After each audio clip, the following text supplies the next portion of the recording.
Meanwhile, the team that hasn't been able to get over that Blue Bomber hump in the West is the BC Lions, and Vernon Adams Jr. getting set for Game 2 of our doubleheader. We'll see a lot of the starters for the Lions tonight, including big play VA, and he's coming off a year where he led the CFL in passing yards. But with the Lions losing in the West Final the last 2 years and the 111th Grey Cup being played in Vancouver this year, the expectations are sky high for this team, and they're sky high for that starting quarterback. Well, when you're hosting the Grey Cup, there's added pressure built into that. Throw into that the fact that Vernon Adams has gotten this team close. Nathan Rourke started it, and now VA has come in and he's done that. But this is a different team. They now have William Stanback, who is going to give them a run game they haven't had. They didn't get that from Taquan Mizell. This gives them a big physical back that forces people out of those 4-deep coverages, that forces people to come up and play the run. I used to ask at the Combine, I'd ask Canadian safeties, the game's on the line and Stanback comes roaring through the B-gap. Are you going to come up and tackle him for a 5-yard gain? And that, to me, is what this guy can bring to BC. And I think for the BC Lions, physicality is what they lacked against the Winnipeg Blue Bombers last year. Coach, you talk about the success that the BC Lions have had over the last few years. One of the common denominators that I see is Coach Maksimic. You talked about him. He's done a great job of calling plays for that offense. And you talk about Nathan Rourke. You talk about Vernon Adams. They've done a great job. The addition to William Stanback is amazing. But it's not enough to have him in the backfield. You have to utilize him. He's a bruiser. He's a guy, when he holds the ball, he will go downhill, and he usually falls forward. And so being able to have him in the backfield is one thing, but you have to hand him the rock, and that will alleviate a lot of pressure from a guy like Vernon Adams. Yeah, well, we just saw it with Montreal struggling at the goal line, and your comment was they don't have a guy like William Stanback, and that could be an issue for the Montreal Alouettes. That is an asset that Rick Campbell now has, and the job that he's done turning around this organization. What was it, 3 seasons ago that they're out of the playoffs, now back-to-back 12 and 16 seasons. Jim, how did they build off of what they were able to do those last 2 years, given the fact that they did lose some key guys in the offseason? Well, I think one of the things they did was they looked at, we need to get by Winnipeg. That's the bottom line. What do we need to do that? And I think they addressed that with William Stanback. Now, they've lost some receivers. You know, Dominic Rhymes goes to Ottawa. Lucky Whitehead is a free agent. Keon Hatcher's going to start the season on the 6th game. So they go out and they have a Travis Fulgham. I'm very excited to watch tonight. He's supposed to end up being a starter. And then they have, obviously Alexander Hollins is back, and he should develop more this year. They have Aiden Eberhardt, who saw some action. But these are new players the VA doesn't know. So he's got to get some time. He's got to play tonight. They're playing their starters. Edmonton played theirs last week at home. And this is a huge game for BC to get them ready for Toronto next week. What would be a successful year for the Edmonton Elks? The Edmonton Elks, coming off of the season that they had last year, we saw Trey Ford find some success, and Chris Jones obviously turning the season around, so to say. They added a guy in McLeod Bethel-Thompson, who, in my opinion, is one of the better leaders in the CFL. His return into the CFL is going to be essential for the Edmonton Elks. If they want to have success, to me, if they want to say that they had success this year, they have to start by making the playoffs, at least making the playoffs. A little bit about what we just talked about with Ottawa was finding ways to win. Last week, they had over 450 yards against Saskatchewan and gave up 140 or 50 and lose a game. I mean, with the game on the line, at the very end, a minute and a half to go, guy fumbles a punt. You got to find ways to win, and Ottawa did that this preseason. What a great thing for Edmonton to come in with their backups into the, BC's one of the favorites to potentially go to the Grey Cup. To go in and win that would be outstanding for Edmonton to get them ready for the start of the season next week. Yeah, patience is wearing thin in Edmonton. When they haven't made the playoffs since 2019, they need to make some big progress this year. And it's one final tune-up in Vancouver against the BC Lions. We're set for the second half of our doubleheader. Dustin Nielsen and Glenn Suter will have the call from BC Place after the break. They call us animals. Best believe it's true, we come for you. I can see that you don't know what you've got yourself into. You've been creeping, so deceiving. Better watch how you move. My own team is undefeated, we don't know how to lose. They call us animals. Best believe it's true, we come for you.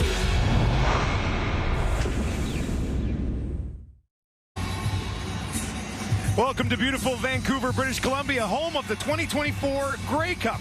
Tonight, though, it's where we wrap up the preseason with the Elks and the Lions. And after back-to-back 4-win seasons, Edmonton, of course, looking to finalize a roster that can get them back to the postseason. On the other side of the BC Lions suits, contenders once again, and led by a guy who's coming off the best season of his career. First of all, it's great to be back. It is, isn't it? Get football kicked off. But yeah, I mean, we're going to see Vernon Adams for probably a quarter, maybe a little bit longer, according to Coach Campbell. There was your leading passer in the Canadian Football League last year, and the Lions nominee for outstanding player. Different approach for the Edmonton Elks in this one. The last preseason game, they brought a lot of young guys, but one of them has a tremendous resume in Robert Kimdichi, a former first-round draft pick in the National Football League. Chris Jones trying to get this team back on the path that they were on the first time he was running the show. But like I said, just a .222 winning percentage since he returned. And Rick Campbell on the other side, 12-6 last season, 6-3 at home, 6-3 on the road. Dropped their first preseason game in Calgary last week by a score of 30-6. You are right. It is good to be back. One game in the booth for the preseason. I'll take it. Oh yeah, get some reps in. We got to get our reps in. Everybody's got to find their game here in the preseason, and it'll be very interesting to see what happens with the development of Edmonton this year, and of course BC last year dropping the West Final at home to the Bombers. We are underway in the final preseason game of the 2024 season, and it'll be brought back by Terry Williams right up the middle, and he is stopped shy of the 30, and that is where we will get our first look at Vernon Adams Jr. Well, Vernon Adams Jr. last year, I mentioned the 4,700 plus yards. That was 500 more than the next closest on the list, completing over 68% of his passes with 31 touchdowns. Big receiving corps. Lost a couple of guys in the offseason. We'll get into that as this game goes on, but they replaced him with some tremendous talent. We're going to see a lot of the first-team guys for the Lions to start this game on both sides of the ball. Probably about a quarter. Get a quarter of them, and then we'll get a look at some of the guys who are still fighting for roster spots. They'll start on their own 28, and they'll hand it off right up the middle to Stanback, one of the additions that we'll get to. But let's take a look at the work of VA last season. Well, his first 6 years were with the Montreal Alouettes, and then, of course, the Lions made the trade, and Vernon Adams became a Lion, and he ripped it up with 4,700 yards. Now, he's working in the second year in a row with Jordan Maksimic, the offensive coordinator, and they've talked about it over the last month of how far ahead Vernon Adams is in the playbook. Considering how good he was last year, that's great news for Lions fans. VA looking to throw here. He's going to look down the field, up for grabs, and it's dropped down at the 40 as he laid one out there for Stanley Berryhill. There is a flag on the play, though. It looks like this might keep the drive alive.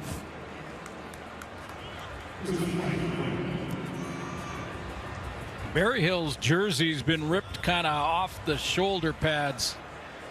I wonder if there was a grab down the field. Unnecessary roughness, Edmonton, number 94. 15-yard penalty, automatic first down. Eric Black hit with the unnecessary roughness. Starting at the edge of that defensive line. And that'll move BC up outside the 45.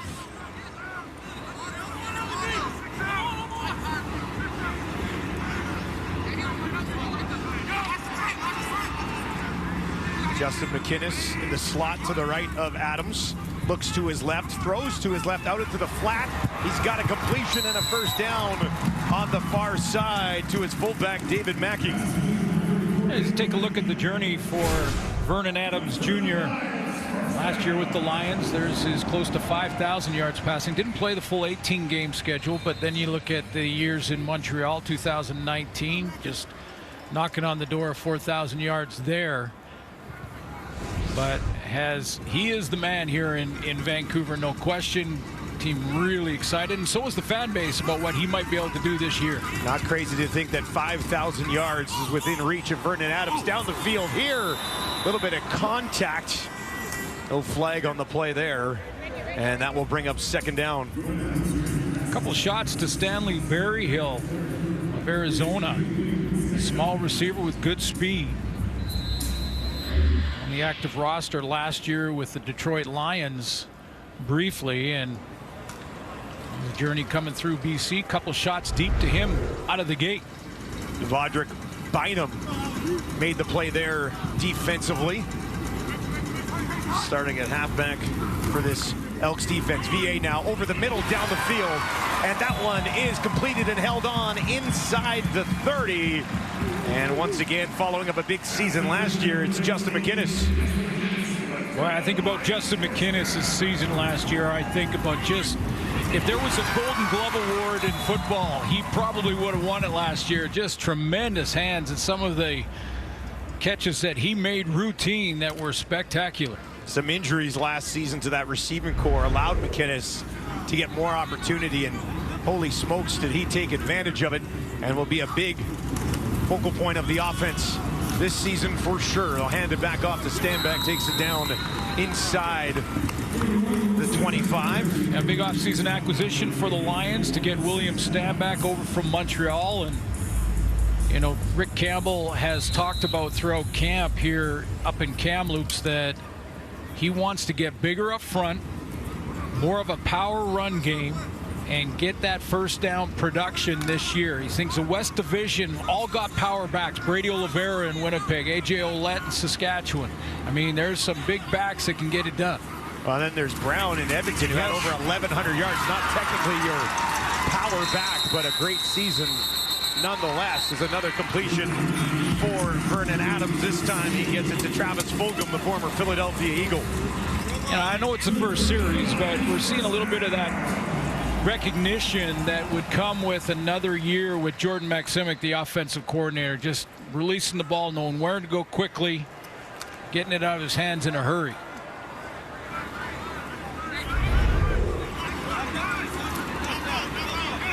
Inside the red zone for the first time tonight from the 15. Stanback finds a little bit of space, bounces off one tackle, and eventually hauled down awfully close to another BC Lions first down. That's exactly what Rick Campbell wants to see from his tailback position. Taquan Mizell was cut coming into this year, was asked to put on a little bit of weight coming into training camp. He actually went the other way when he arrived at camp, about 15 pounds lighter than last year. The Lions decided to go in a different direction and brought in Stanback. Now they'll push it ahead for the first down. I think back to Stanback, though, Dustin, when, you know, last year, I think last couple of years even, he's still been a tremendous tailback. But you go back a couple of years, he had in 13 games, he had over 1,000 yards. And that's when I gave him the nickname the Hammer at that time. Plays like it. Because that's how he was playing then. Then I think he got a little bit lighter in the offseason. There's offensive coordinator Jordan Maksimic. Got a nice drive going to start this one. Stanback stands to the right of Vernon Adams. Takes the ball, trying to push ahead. And he is going to be a load for teams to defend here against the BC. He's just a different style of runner than Mizell, and I think a better fit overall for this offensive scheme. Well, knows the league, knows the nuance of the game, and yeah, Maksimic said, you know, this year we want to be able to have a run game, and run game includes the offensive line, receivers blocking, and all of it. Vernon Adams with flags flying, trying to push ahead, and it looked like he was there. But Maksimic said this week, he said that they want to be able to run on 2nd and 3 and not worry about it. Like, they, you know, we want to go with the run game, and we feel confident enough on 2nd and 3, maybe even 2nd and 4, we can run the ball. And what that does is keep defenses off balance. Well, that's the last thing defenses want to see, another new factor into this Lions offense. Offside, Edmonton, defensive line. Ball be placed to the 1, first down. Couple of penalties for Edmonton early. First preseason game for the Elks probably played better. I would say they played better than Saskatchewan. Didn't win it, but had 5 turnovers. That killed them in that game. That was the issue there, yeah. All right, here's Adams again. Stanback trying to push ahead, and this time he's taken down. It's Bynum and Franklin in on the tackle. And Eric Black sort of making up for that penalty early in the drive, because he's going to, in that interior of the defensive line, he gets a good push up the middle and sort of reestablishes it back a couple of yards, and Stanback has nowhere to go. Little DBs come and clean it up, but big guys up front got to push. Well, it's good for him because he's taken 2 penalties already in this game. So big play there at the line. 11th play of the drive. Stanback again pushing through, and he's there. Touchdown, BC Lions. Stanback finds the end zone for BC.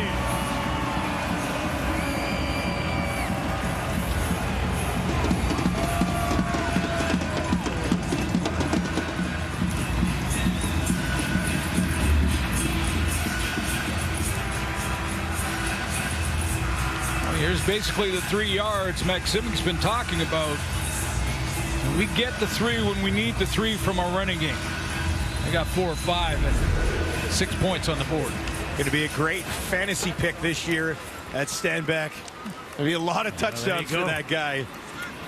With the opportunity and the way that the BC Lions move the football down the field. Sean White. Oh, that's a rare miss. Only missed 1 of those all of last season. It's an 11-play, 82-yard drive. 6 carries for Stanback, including that one for the Major.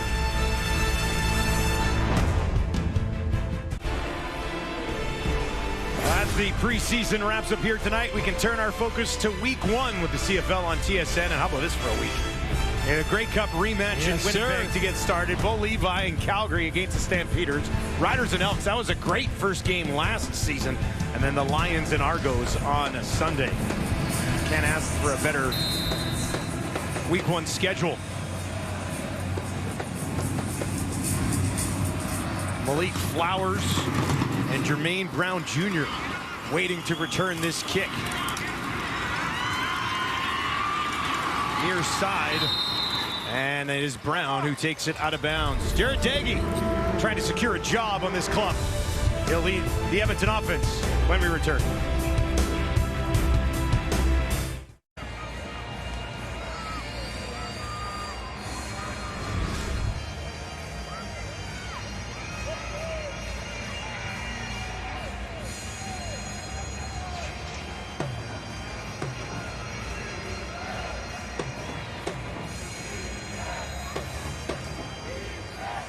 Jared Daggy getting an opportunity once again here in the preseason. Chris Jones said in an availability this week he's expecting to give him the first half, and we'll see what he can do. A lot of pressure to make one half work really well for you, though, isn't it? Well, there's 4 quarterbacks for the Elks in this game tonight, dressed tonight, and Daggy's getting a chance. But the 2 guys that are going to be 1 and 2 this season to start the year will be McLeod Bethel-Thompson. I know a lot of CFL fans will remember him from a couple years ago back in Toronto. Led the team and was the leading passer in the league that year. That's really stabilized and solidified the quarterback room for the Elks. And, of course, Trey Ford, still an Edmonton Elk. Be the 1-2 punch. That's a really intriguing quarterback room in Edmonton. Short yardage situation, trying to push ahead as they bring in Woodrow Trelo, the 3rd, to try to pick up this first down. And looks like he did. McLeod Bethel-Thompson, I think it's great that he's back in the league for a lot of reasons. 1, it stabilizes the quarterback room in Edmonton. They needed that over the last couple of years.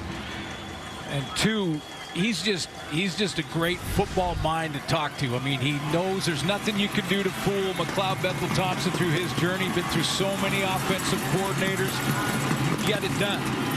Daggy will hand it off again. Little stiff arm to kick it to the outside, but nowhere to go there for Jermaine Brown Jr. And then you add to that this magic. And walking highlight reel. the show that Trey Ford put on last year. And that 1-2 punch. I tell you what, if I'm an Elks fan, I'm excited to see how that's going to be managed, how they get to see both players on the field throughout the season. Great pocket passer with recognition of all the defenses that he'll see in front of him, and McLeod, Bethel Thompson, and Trey Ford. Nagy in trouble, and they'll take him down at the 40. You can't keep a weapon like Trey Ford on the sideline all year, right? You got to mix him in somehow. Well, that's going to be the challenge, but, you know, it'll be a good problem to have if they're both successful. And, you know, when you think about last year and the real slow start and the 0-9 to start the season, and Taylor Cornelius no longer with the Elks. But this has got to be a fast start for the Edmonton Elks and Chris Jones. The first coach in a long time that was on the hot seat in the offseason. Yeah. Now Chris Jones looking for a horse collar call, I believe, here. Roughing the passer, BC number 40. 15-yard penalty, first down. All right, so roughing the passer will be the call. Looked like they had the conversation with Chris Jones, but had already had the penalty called on the field. Let's take a look at this. Well, the command center may have added some assistance here when it comes to player safety right there. fouls. You know, like a high hit on the quarterback. Clearly, he still has the ball, so Jared Daggy, it's not a late hit, but the arm up around the neck and then the pulling of the back of the jersey. And in real time, the command center can help with the call, the officials on the field. Pete Robertson, the former Rider, flagged on the play, and now a completion. That'll go for a first down. Nice pass into the hands of Malik Flowers, trying to find a spot on the roster this year. Oh, rather than Smith. Dominic Smith. Yeah, we're going to do that a little bit. There's this preseason game. The Elks have 4 or 5 players that have doubled up in numbers. So we're going to go through, and all their young guys. So many of their starters back in Edmonton that the Elks, you're going to need a program. Smith had 3 games with Ottawa back in 2019, so a little bit of experience in the league. Now a completion on the far side, step out of bounds over there from Gavin Cobb. We know that guy as he started to make a name for himself last year in Edmonton. Yep, University of Manitoba. Just over 200 yards, former 4th round pick. So looking for Cobb to take another step in his development, his journey, and with that penalty, put the Elks in field goal position at worst. Now, coaches in the preseason will make different types of decisions. Game management might go for it on 3rd down when they wouldn't in the regular season, but just to see how players react. And you know, I wanted to ask you this. Time out here called by Edmonton.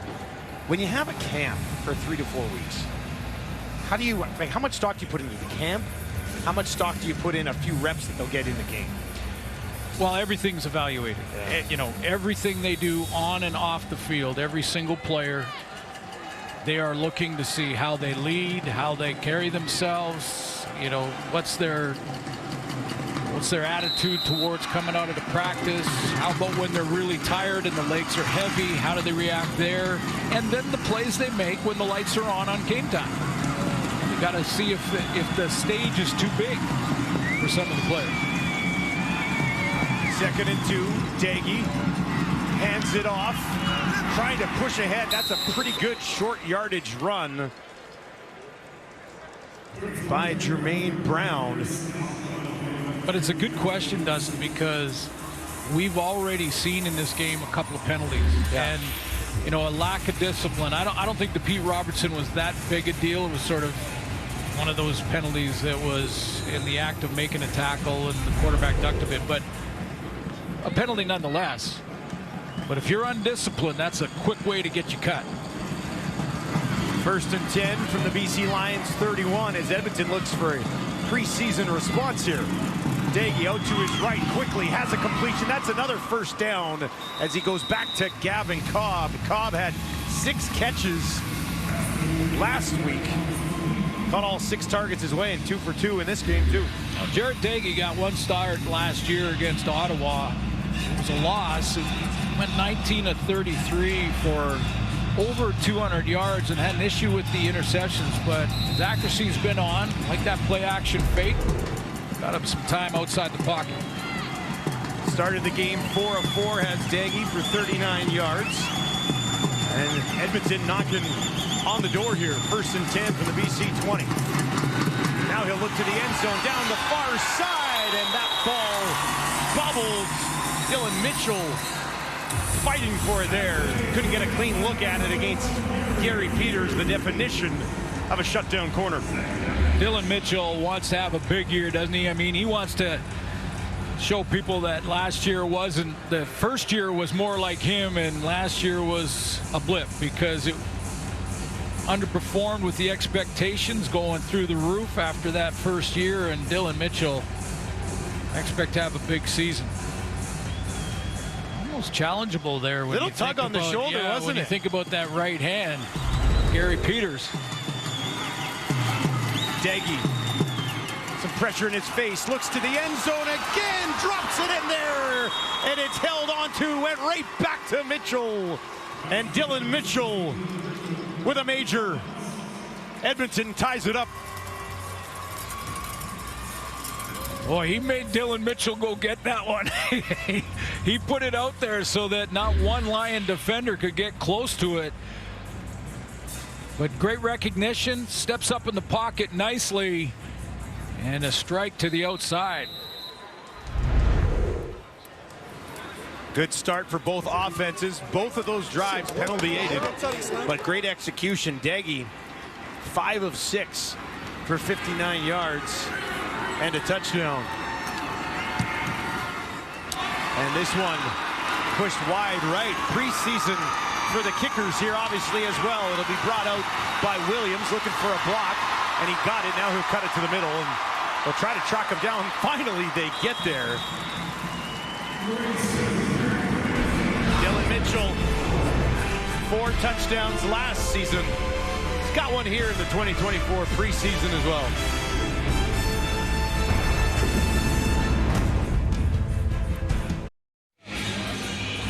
One of the few returning veterans in the lineup for this preseason game, but he knows what to do when the spotlight is on him. That's Dylan Mitchell, and I expect to see a ton of this throughout the season. He's a big play guy on the outside with great speed, and you're going to see a lot of that this year. I'm expecting a big comeback season for 17. Had a nice rookie season, had big expectations for last year, and they had Geno Lewis, Kyron Moore, some targets maybe taken away, but they would really like to see him explode offensively this season. Terry Williams with the return, 29-yarder, just shy of the 40. Dylan Mitchell, a nice move to get away from Gary Peters. Hangs on to it.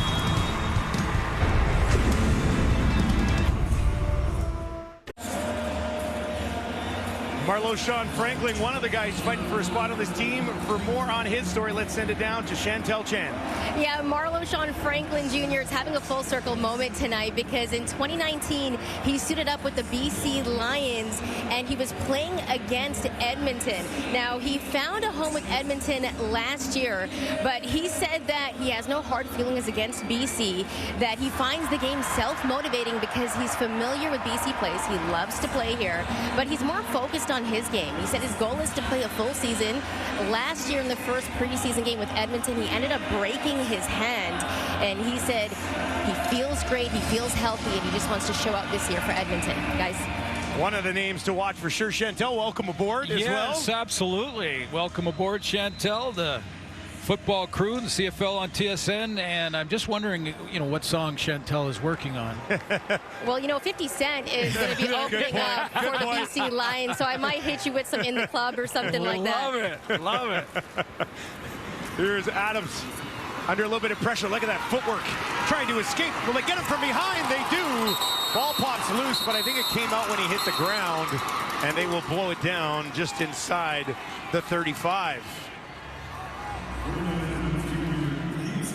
It was great footwork to just buy some time, but this is this is when in a preseason game the concern with playing your starting guy too long in the preseason. It's the risk-reward discussion. Yeah, it looked like that came out when his elbow hit the ground. Leon O'Neal Jr. out of Texas A&M with the initial pressure, then ended up tracking him down as he tried to escape the pocket. More time this time for Adams over the middle. Midfield has a completion, taking it down inside the 50. It's McInnes again, his second catch of the ball game. Alexander Holland's one of the veterans in the lineup here in this one, is going to come in underneath, and he's going to be the underneath guy. And that opens up over the top. See how it draws the linebackers underneath to Hollins, and that opens up Justin McInnes over the top.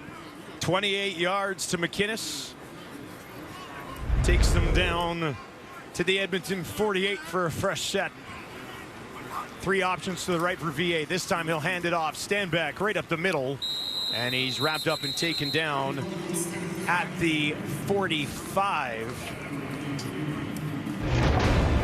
We are tied at 6 with 1 quarter in the books. Preseason action here between the Elks and the Lions in Vancouver.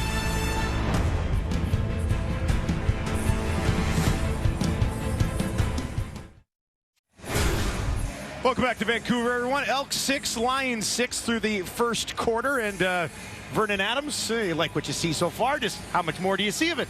Well, when I talked to Rick Campbell before the game, he said we probably see him a quarter, and if we have the ball going into the second quarter, that he might finish the drive, so we're probably looking at the last of him for this game, but he looked sharp. I mean, 4 or 5 was a good opening drive, finished with a major, and so did Jared Daggy. I mean, penalty aided to get a first down, but beyond that, for both quarterbacks, executing pretty well this preseason game.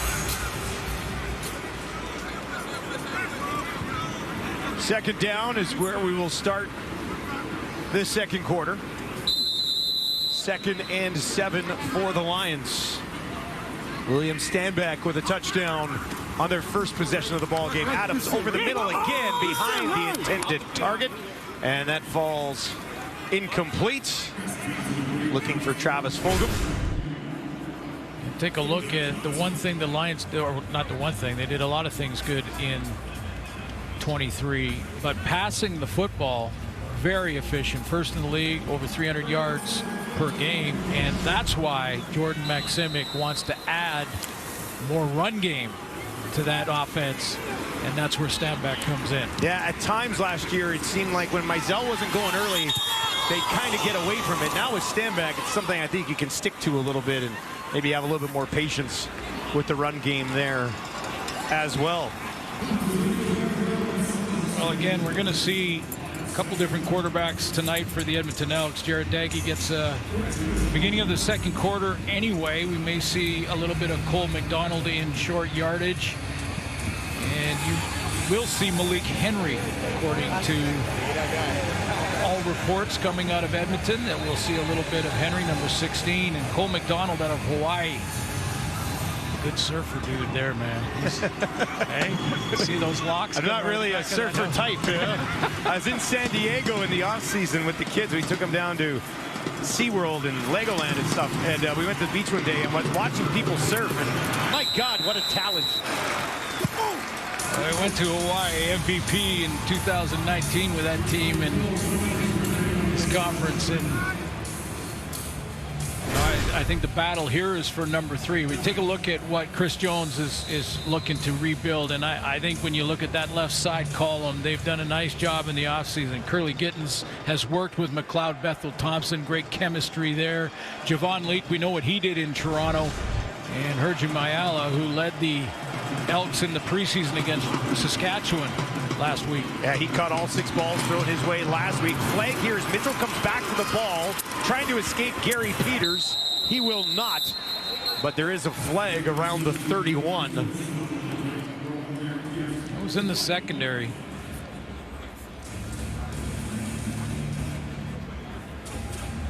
Those are some impact guys that they brought in. Gittins Jr., MBT, the connection there, obviously a great kicker.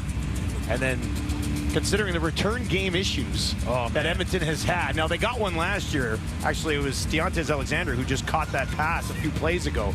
But that's a game changer right there when you bring in a guy like Well, and it's not even the touchdown returns. I mean, they're great, don't get me wrong. It gets you out of your seat. Oh, I love them. Careful what you say. Yeah. But it's when the opponent drives down and scores, and your returner takes it to midfield, cuts the field in half. Yeah. That's as big a return as the big ones that they score with, because now the offense has half the field to get some of that momentum back. Pass interference. BC number 1. 10-yard penalty. First down. That is Gary Peters, who obviously had an outstanding campaign last year, but gave up the touchdown to Mitchell earlier and now takes a pass interference call here. Well, back-to-back years, Gary Peters has been the outstanding, or an all-star, I should say, CFL all-star at that boundary corner spot. And he was the team nominee for most outstanding defensive player last year as well. This carry stopped short. It's a preseason, trying to be physical. Just, send a little message early, try to get in the head of Dylan Mitchell, who's working on there. And yeah, Gary Peters is an all-star. So BC's defense sent a couple messages last year. They're 3-0 against Edmonton, shut them out twice last year, right? Yeah. So BC's defense had no issues with Edmonton's offense last season. Somewhere Trey Ford and McLeod Bethel Thompson are going, that was last year. Yeah. Here's Daggy with some time, goes over the middle, has a completion shy of the 30. There's Peters.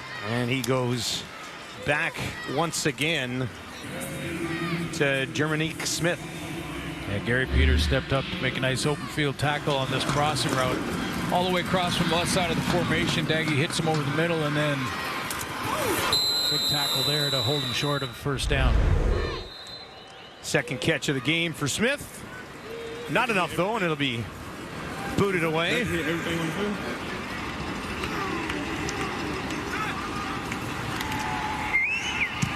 Julian lets it fly from just inside the 20.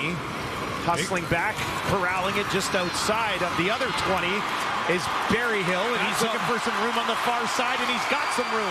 Takes it to the 40, and it is Julian who gets over there to upend him on the far sideline with the flag flying after a 28-yard return for Berryhill.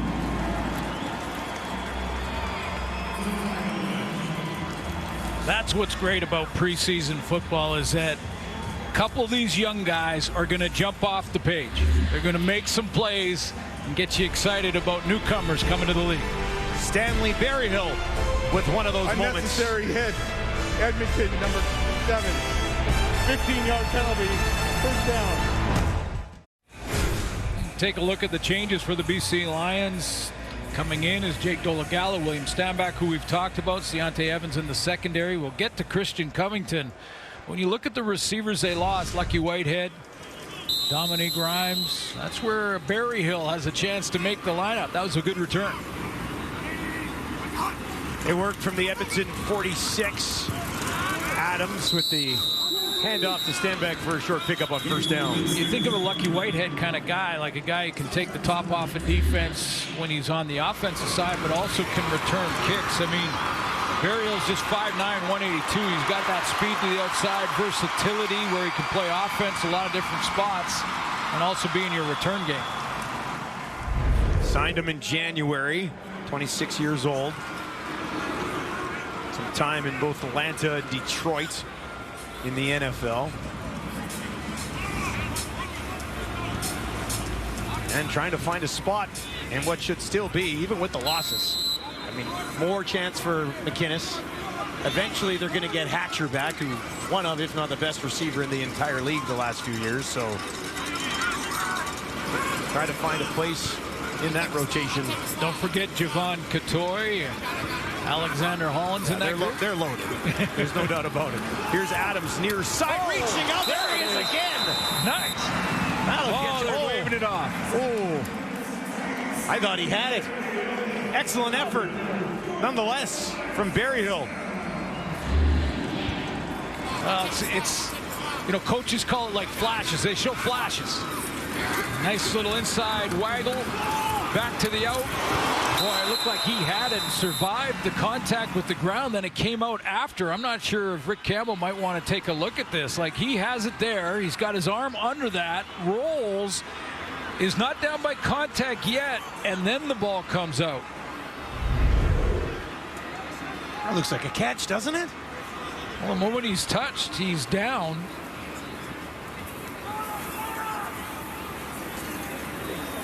The ruling on the field is a completed pass at the 32-yard line.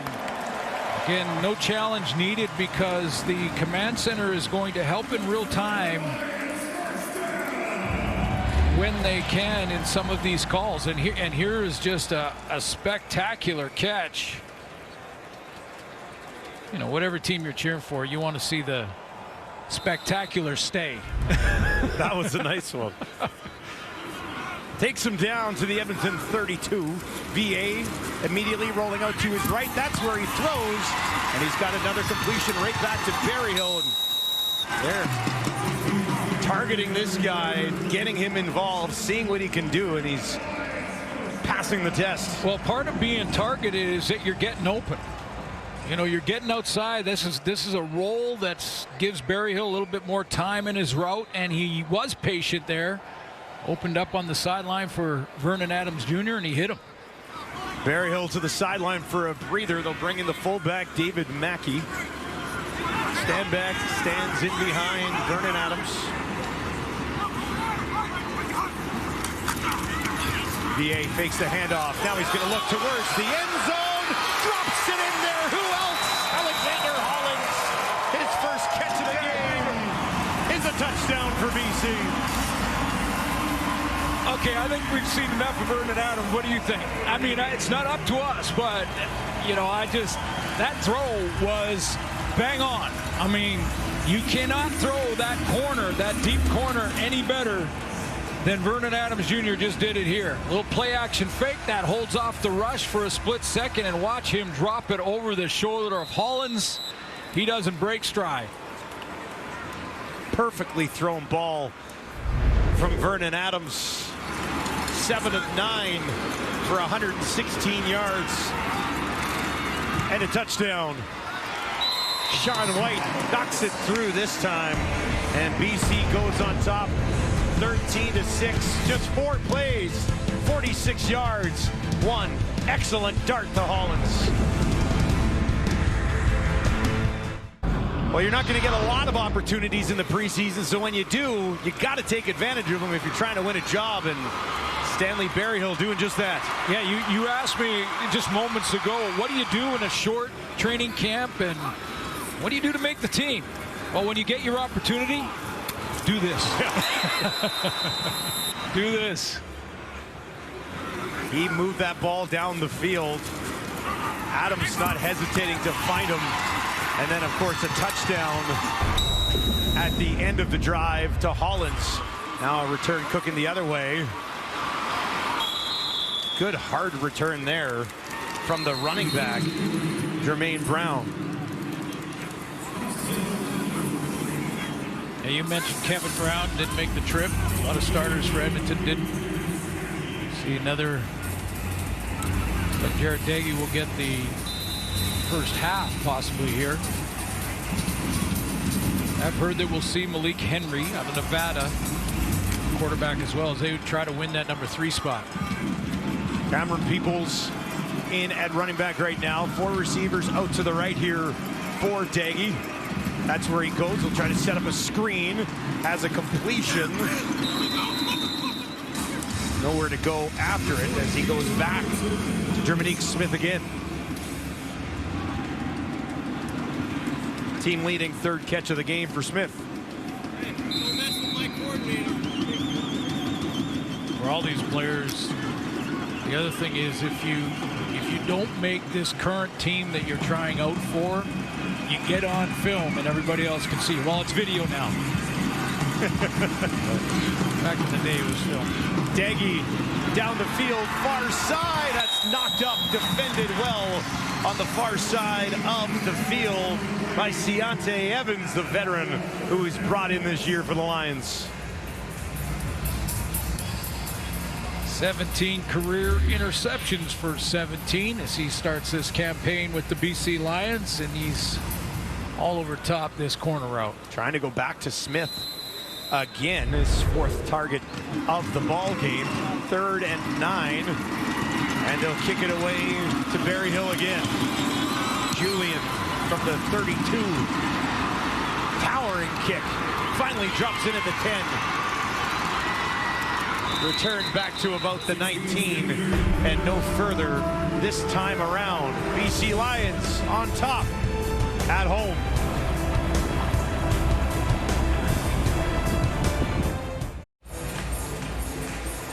Well, the job appears to be done for Vernon Adams Jr. tonight. Goes 7 of 9 for 116 yards and a touchdown. Now they turn it over to that man. Former Saskatchewan Rough Rider Jake Dolegala, who, you know, it's interesting when you get signed in the offseason as a free agent or traded or however you change teams. You've often played well against the team that wants to bring you in. And Jake Dolegala threw for over 400 yards against the BC Lions last year. Right here in BC, I believe. They'll hand it off there. So when your Georgia team wants to say, let's keep tabs on that guy, I guess. Yeah, exactly. And you know, he's for over 2,600 yards and did about 65% of his passes. Just getting his feet wet in the league, really. After the Saskatchewan Roughriders lost Trevor Harris to injury, Mason Fine and Jake Dolegala kind of took turns in Saskatchewan. Did get some snaps in last week's preseason game, went just 1 of 7. He's hit here as he throws, and that is intercepted just outside the 50 as Dolegala picked off by Cordell Jackson, who had 8 interceptions last year in the IFL. Yeah, and when you looked at the numbers for Jake Dolegala last year in Saskatchewan, one of his issues were the interceptions. 11 touchdowns, 9 interceptions. You want to get that ratio to 3 to 1 if you can. I mean, that's the goal or the target, and he just has a guy in his face, well covered downfield, and sometimes you got to take the loss. That was Eric Black once again in his face, 6'4", almost 250, free agent out of Stony Brook. Now on the run to the right, throwing it high over the intended target. As into the game at quarterback, Malik Henry for Edmonton. 2nd and 10. Malik Henry's out of Nevada. Played the last few years in the gym. Football in the gym in Arena League. Tight windows in there. Yeah, exactly. And that's the fundamental you can work on when you're playing in Arena League. You can, there's not a lot of space. So you can take that Arena League field and put it in 1/4 of a CFL field, but there are tight windows down there, so you have to be accurate with the football. It's a different game for sure, but he had over 3,000 yards and 60 touchdowns passing last year in the Arena League with Carolina, the Cobras, I believe, and he's got a completion here to Dylan Mitchell, but it's not enough, and they'll have to kick it away one more time.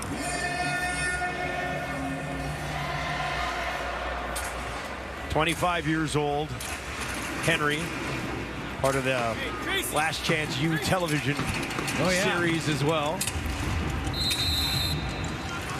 But you cannot go from smallest field ever to biggest field ever without some time for adjustment, you would think. Yeah, you think? Arena League field fits there. Berryhill shuffles to his right, has it bounce over his head. And that one will be picked up at the 1. Trying to get to the outside, not going to happen. He's wrapped up at the 5.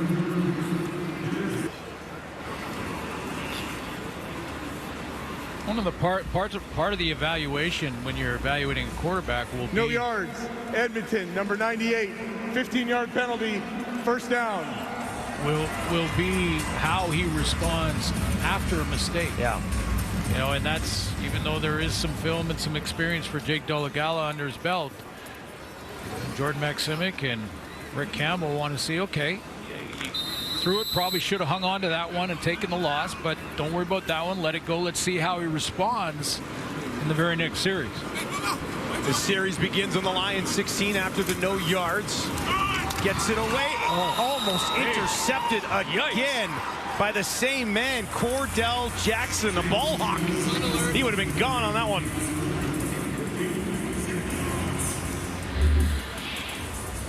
Yeah, trying to hit this quick out here and a timing throw, and Cordell Jackson jumps it. We did everything but catch it, and he just walks in. Cordell Jackson, free agent, brought in here, two-time All-American. Now McInnes over the middle. He's got another one, and it's another big one down the field for a first down for Justin McInnes, his third catch of the ball game. He's over 70 yards here tonight. That's just a good football play. You know, on time, nice throw over the middle. Well covered, too. I mean, that was pretty good coverage by Donnie Lewis over the middle.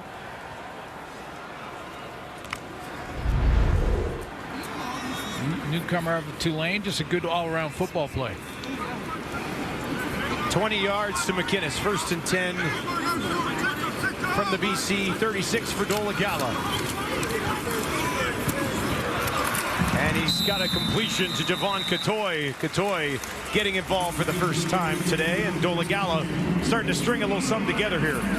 Well, you get the feeling that Jake Dolegala just said, you know what, I'm just going to sling it. I got to get out of my own head and just go ahead and let her rip. I mean, he's had one pick and one that looked like a pick six that was dropped. Get out there and sling it. And believe your eyes. Vernon Adams says to us all the time, got to believe my eyes and trust my feet. Takes the handoff, rolls to his right, looking far sideline. There's a flag in the secondary as he misses Terry Williams on the far side of the field by the 50. Stanley Berryhill got up and looked like he's been in a brawl. Illegal contact. Edmonton, number 29. First down. Keyshawn Walker, the guilty individual.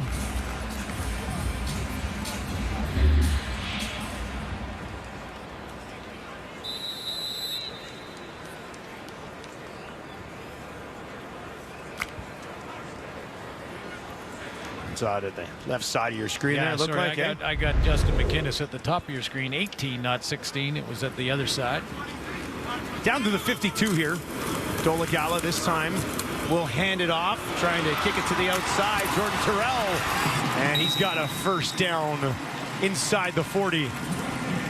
A low center of gravity there off the right side. Those guys are all tough to tackle when you're down low to the ground. You got to bend your knees and get in a good tackling position. That's a nice run. 5'10", 210. Out of Barton, Jordan Terrell remains in there next to his 6'7" quarterback. He's going to go to him again. Tried to one-hand it. Could not haul in the hot pass there from Dolegala. That'll take us inside 3 minutes. Preseason action on a Friday night. CFL on TSN. The Lions on top, 13-6.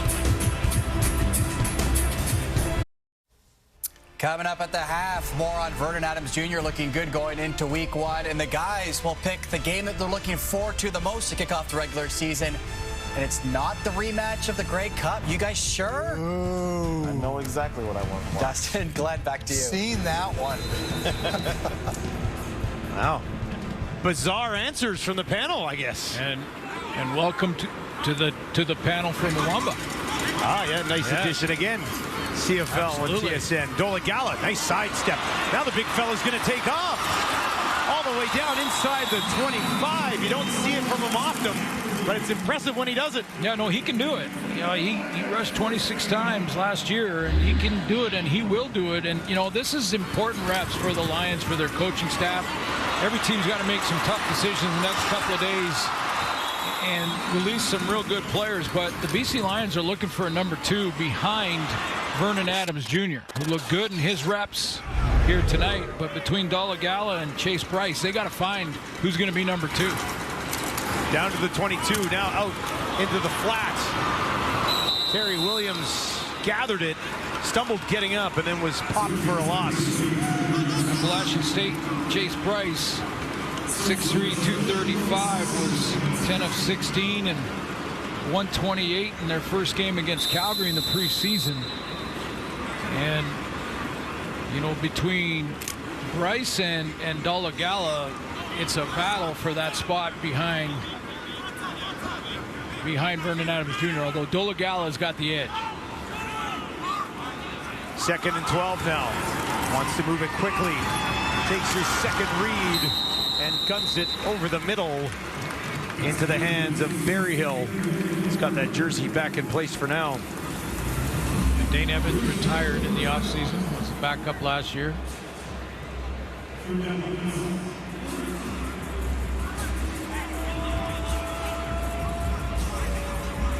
Third and 3. And this is the most solid kicker in the league last year. In Sean White, the veteran, 94% of his kicks. Career high. Yeah. 38 years old. His last 2 seasons have been his best 2-year stretch of his entire career. 93.4% on field goals since coming home and joining the BC Lions. Hammers that one through BC on top. 16-6. Clay courts of Paris, France.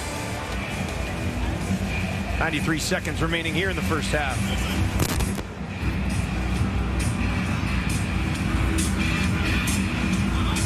Vernon Adams, MOP numbers last year. Just happened to be a couple of guys in Winnipeg who were obviously in that discussion out west here as well, with Brady Oliveira and Zach Collaros.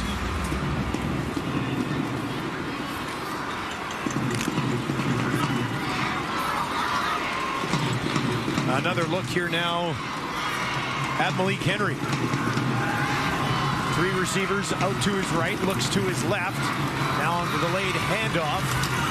Will drop it off, and a decent pickup on first down as they go back to Jermaine Brown, who's getting a little bit of run here in the first half as they clearly want to get a look at him. That's Josh Woods, starting linebacker. Big plays for BC, and he'll come downhill and hit you. 45 tackles last year for Woods. That pass behind Dylan Mitchell, but a flag immediately. Illegal block. Hands to the face, Edmonton, number 56. 10-yard penalty. Remains 2nd down. Jackson Morgan, 30th overall pick in the draft out of Windsor, with the hands to the face, starting at left guard for Edmonton this evening. Yeah, you know, if you're an Edmonton Elks fan, Brett Boyko, David That Foucault, penalty is declined. It'll be 3rd down. Martez Ivy, Mark Corte, all not here. So, true evaluation game for Chris Jones and his coaching staff to have all these young guys out here, and they're hanging in there. He'd like to see those penalties go away, I'm sure. Good opportunity where they're getting matched up, at least at the beginning of the game, against BC starters, right? Yeah, So you can see what they've got against guys who are going to be starting and making significant impacts in the league this year. Probably the real evaluation tool you want. Yeah, make it as challenging as you can. If they can overcome it, bodes well to making the team.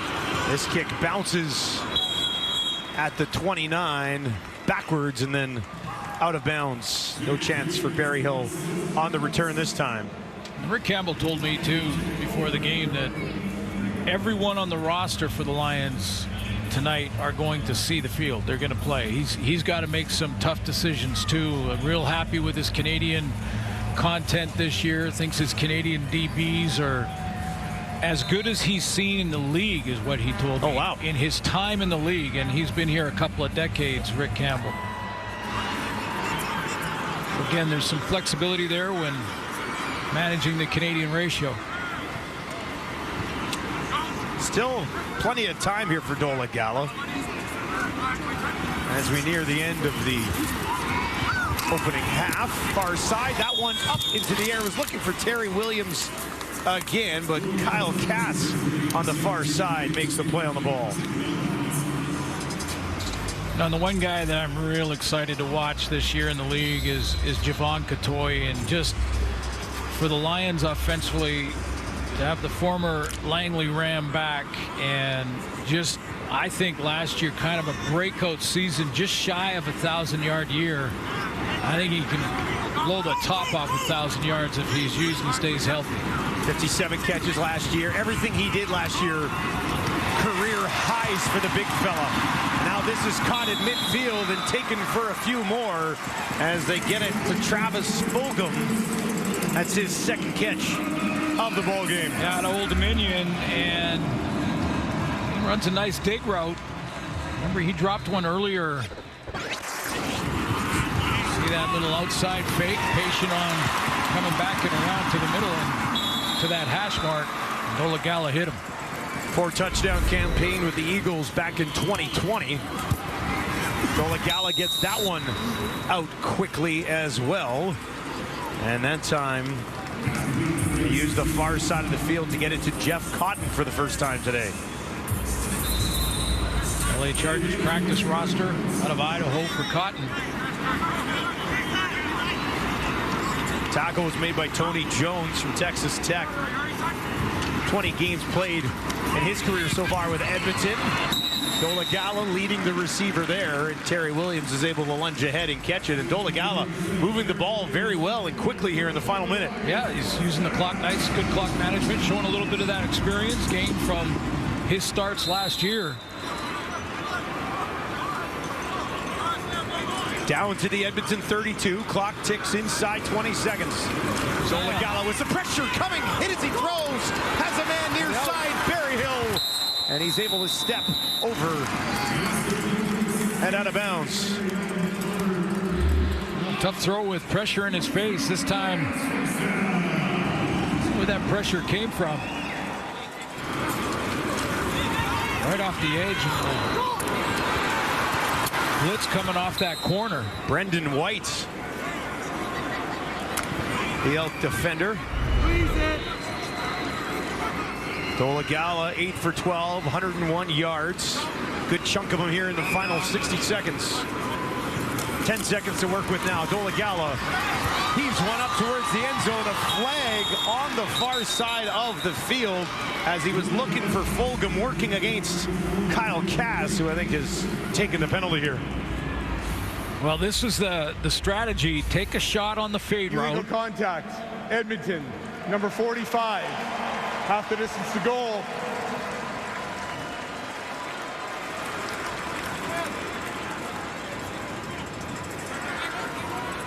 Now the Elks have a lot of guys playing today. There's no number 45. So I think it was Cass. Well, I think this was the intended target that got illegal contacted right there. Yeah, it was grabbing the jersey 43. That's Cordell Jackson, who had the interception earlier. Dolagala from the Edmonton 8. Guns one in there. Williams with the catch and the touchdown. Bounced off a would-be tackler. Reset and found the end zone. BC adds to their lead late in the second quarter. Yeah, I was going to say the strategy with 10 seconds in the half to go was Dolagala throwing the fade route. If you don't get it, you kick field goal. If not, they got the penalty and another first down, moved it closer half the distance, so you have time for that quick slant to be executed. And there was 1 second left if he didn't get in. It's got to be fun for Terry Williams. Usually returns and gets mixed in a little bit to the offense, at least last season. Bigger role here today in the preseason, and he takes advantage of it. Big drive for Jake Dolagala, too. Low snap. Flintoff picks it up nicely, and White hammers it home. Vernon Adams Jr. played the first quarter and about a half. 7 of 9, 116 and a touchdown. Here's a look at his preseason resume. Yeah, took a couple shots early just to loosen up the defense a little bit, and then went to a couple of familiar targets. Justin McInnes with a couple of catches and some big ones from Stanley Berryhill, who's shown some flashes, as the coaches like to say tonight. Nice touchdown throw to Alexander Hollins, and that was the end of his evening. Timer, please set the game clock. VA is with Chantel Chan. Just 1 second. Vernon, it seems like you picked off from where you left off last year, 116 yards in there, a beautiful touchdown pass to Alex Hollins. How comfortable are you with the guys that the Lions have surrounded you with? Yeah, I'm feeling pretty comfortable. Had a pretty good camp, mentally, physically. My body feels good. The guys out here making plays for me. These young receivers are making plays as well, so it feels good to get a good few drives there. And those young receivers are trying to get roster spots. Who has impressed you?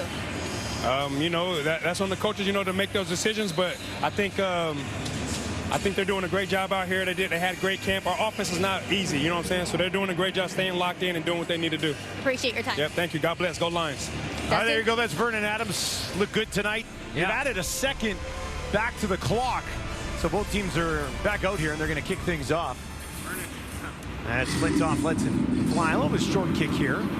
That'll be taken at the 35 and brought to the near side of the field. A little bit of room to run right here. Nice return on the play by Tanner Green. Rare return there for Green. As the BC Lions on top with the first half of the books. 23-6. Let's send it back to the studio and Mark Rowe. Thanks to us in that panel is Enoch Mwamba and Jim Barker. Great first half for the BC Lions as they certainly look ready for week one. That happens next weekend. And, you know, Jim, you're really excited to see what William Stanback can do on this Lions team. And it's not just how good of a running back, but the type of running back that he is. There's no doubt. And I think in that first quarter, he showed why they went out and went after the best power back in our league. And here you're going to see him break a tackle, go uphill. It takes 3 guys to bring him down, and then they give him the ball on 2nd and 2, and he gets it in the end zone. The comment Glenn Suter made about Maximic saying he wanted somebody they could run the ball on 2nd and 3, not have to worry about it. And that's not easy to find.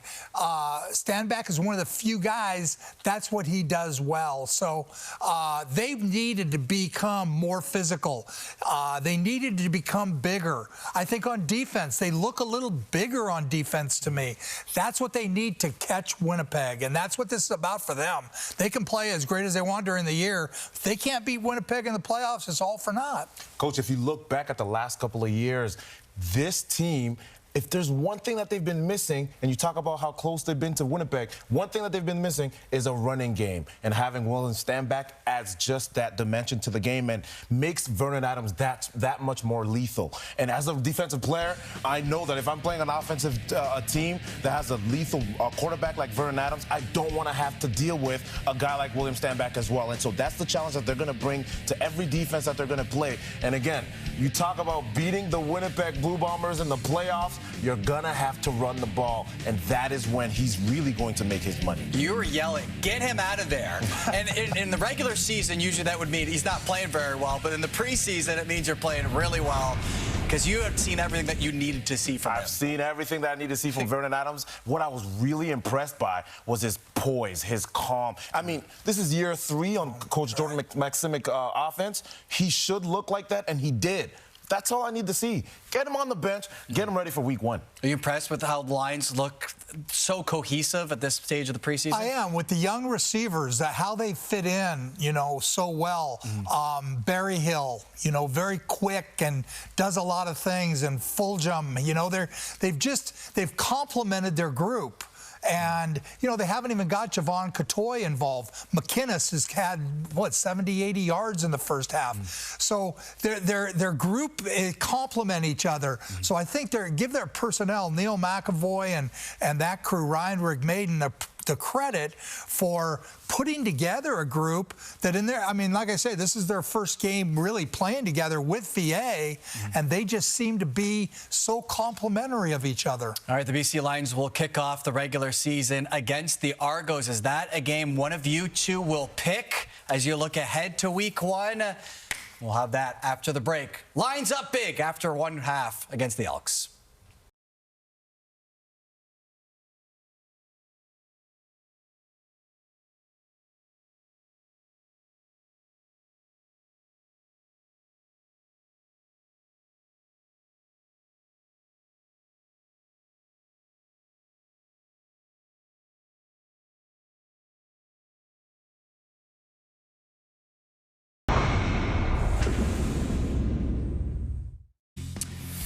Earlier tonight, it was the Ticats taking on the Argos. You could have seen this on CFL Plus. Third quarter, Argos in front. Brian Scott connects deep with Kevin Meatal, who shakes his defender, somehow stays in bounds, and he turns on the Jets for a house call. An 82-yard touchdown strike. Meatal, the 5th overall pick, taken by the Argos in this year's draft, a pick that they got from Hamilton in the Jordan Williams trade. One of 2 receivers taken in the first round. He finished with 104 yards in the Argos' 25-14 win over Hamilton. The Ticats will begin their season against the Stampeders on Friday. We have the Rough Riders against the Elks. The Argos and the Lions will wrap up week 1. A week 1 that begins in Winnipeg. The Blue Bombers looking for revenge. And I was asking you guys, what's the game you're looking forward to the most? And I assumed one of you would say that rematch between the Blue Bombers and the Alouettes. That shows how little I know, though. Coach? No, you know a lot more than you think. Okay, then who are you going with, Coach? Well, the Grey Cup rematch is going to be great because I think they're 2 of the teams that, they're going to be 2 of the front runners all year. But the game that I'm thrilled and excited and have been since I saw the schedule was a rematch of last year's opener when Saskatchewan went to Edmonton. They played it was a great football game. It ended up 17-13 in favor of Edmonton. I'm sorry, in favor of Saskatchewan, which kind of extended that streak. They then met again, and it was 12-11 in favor of Saskatchewan. This game, to me, is so important because you got 2 teams that did not make the playoffs, and both cities, both franchises, both organizations expect to be in the playoffs every year. Whoever wins this game is going to come out of it feeling like, wow, we're on our way. But somebody's going to lose this game, and whoever loses this game is going to be set back a bit. Right now, Saskatchewan's rolling. They won 2 games in the preseason. They've looked good. They're just doing what they have to do. Edmonton, they're struggling here again tonight. They're going to come into it with an 0-2 preseason. They played a week ago in the preseason game. Again, Edmonton killed them, but they couldn't win the game. And I can't wait to see this one, to see, just the way this whole thing plays out. And what the conversations will be like afterwards, especially for the team that ends up losing. You're going to go with one of the teams that we're also watching tonight. That's right. That's right. I'm actually looking forward to, Mark, the BC Lions traveling, making the long dreaded trip to the East Coast against the Toronto Argonauts. You're looking at the Toronto Argonauts, there's a lot of questions out there. Last year, you talk about the regular season, a historic one as well. And what's going to happen this year? Obviously, we know the challenge they'll have at the quarterback position. But they lost Boris Beatty, Curly Gittins Jr.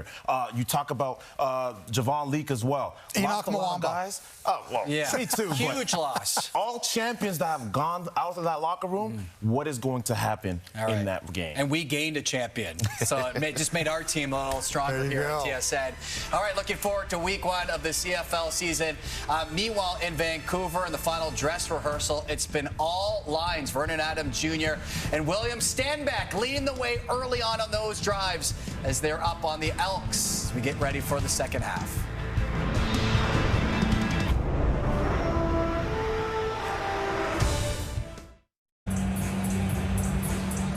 Beautiful night out in BC on the West Coast. The BC Lions right now in full control of this preseason tilt. They lead Edmonton 23-6, and BC such a good passing game last year. They picked up where they left off. Well, Vernon Adams got off to a great start, played a little over a quarter. Jake Dolegala came in and a couple of big drives for him. Finished with Majors and 23-6 lead over Edmonton. I think Dolegala is sort of solidifying that number 2 spot behind Vernon Adams Jr. Chantel Chand is with Chris Jones, head coach of the Elks. Coach, obviously not the performance you probably wanted from your team in the first half. What was your message to them in the locker room? Well, we can't take penalties. We had 6 penalties to their 3, I think it was. We extend drives. We've got to do a better job defensively of not giving up as many big plays. And then special teams, we got to continue just to keep grinding. Obviously, you want to head into week 1 with some good momentum. How important is it to kind of salvage the rest of this game? Yeah, I mean, again, we're here to evaluate. That's why this is not a regular season game. This is a preseason game. Certainly, we want to play better than we played, but we're here to evaluate our players. Thank you for your time. Thank you. Certainly you want to win, but at the same time, this is different, right? You're trying to get some individual evaluations out of this game. Well, completely different. For these two teams, different strategies. The Lions, because they're at home and they want to see their starters working together for a few reps. That's why Vernon Adams Jr. started this game and played the first quarter. Completely different. All the starters, basically, for the Edmonton Elks are back in Edmonton. So they're just trying to evaluate. That first quarter was against the number ones for the Lions, so they'll be able to go back and look at the video. Flintoff kicks it away. This will be taken by Brown. Back to the 30. Flag at midfield as he gets wrapped up about the 35-yard line. But what we didn't see in the first half for the Elks is someone... During the return, holding Edmonton, number 40. 10-yard penalty, first down. More of the penalties that Chris Jones just mentioned, and that'll get you cut quickly. But, you know, when you want to see a few players flash, and we saw that with the Lions and a couple of guys, and Coach talked about Barry Hill at halftime. So maybe it's Malik Henry getting his opportunity now that's going to show some things at the quarterback spot. Henry got into the game briefly in the first half, completed 1 of 3 passes for just 4 yards. So maybe a chance for him to settle in here. Expected to get a good chunk of the second half of this ball game is Malik Henry. Starts here on his own 15, and he's going to take a deep shot immediately down the field, and trying to reach back for it was Jermanique Smith once again, and he could not haul it in. Yeah, and when I say that, Smith made some plays in the first half, so you could say that he flashed a little bit, but I like the arm strength here of Malik Henry to just teardrop this up over the top. Good coverage downfield by Bellew, who the Lions are real excited about. One of the Canadian DBs I mentioned in the first half out of Laval. 26th overall pick in this year's draft. Henry out to his right, and he's got a first down as he used his legs to eventually get the ball to Travis Rudolph, but there is a flag in the backfield. Yeah, this may come back, and it's too bad because that's a nice play by Malik Henry for a couple of reasons. Holding Edmonton, number 59. 10-yard penalty, remains second down. That's the center, Philip Grahovic. See Coach Jones starting to lose his temper a little bit with all these penalties, but watch the pocket management first of all from Henry. Manage the pocket, but keep your eyes up. Young guys want to take off and run right away. He keeps his eyes up, finds the receiver, all for naught, but a nice play to evaluate the quarterback and how he handled it. Tall task here, 2nd and 17. Henry from his own end zone over the middle, and that one is a no man's land, almost picked off by Patrice Rene. Wanted the deep dig route, and Rene, Adrian Green, and Bellew, the 3 Canadian DBs, he almost had himself a pick. Rick Campbell told me that, you know, with these 3 guys, I can play him at corner, I can play him at safety, I might even be able to play him down close to the box in that Sam spot if we have to. Nice to have that versatility. Julian kicking it away from his end zone. That bounces past Ravenel, and he is taken down immediately at the 50. Devin Ravenel in to return that. That's a nice play downfield for the Elks from Leon O'Neill, who covered that kick and got there close. If that ball pops out and he has a shot at it, he gets the fumble recovery. He was one of the names that was brought up to us before the game. Guys to watch. Yeah. Looking for a job. Teams are important. They're crucial. I mean, if you're good on the team, that gets you on the football team in a hurry. Dolegala starts here on his own 51. Quick handoff, far side. Short pickup on first down as he goes to Jordan Terrell, who got some action in the opening half. So we'll be back here November 17th. Grey Cup champion. Grey Cup championship 1-1-1. Seems so far from now, but it goes by so quickly, doesn't it? There's some real momentum for this football team in this market. Expecting an announcement on Monday. That'll be Grey Cup related, so CFL fans be ready for that.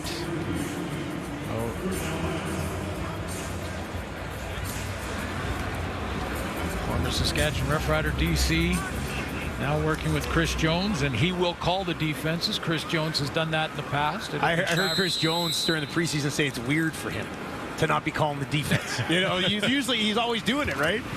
So now he's just going to sort of stay back as much as he can and let Shivers cook on the defensive side of the ball. Brief little bobble, but returned back just outside the 20 after a 41-yard kick. Preseason action between Edmonton and BC continues on TSN.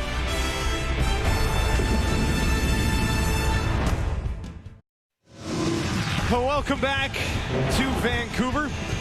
This is the Arena League and a little Malik Henry.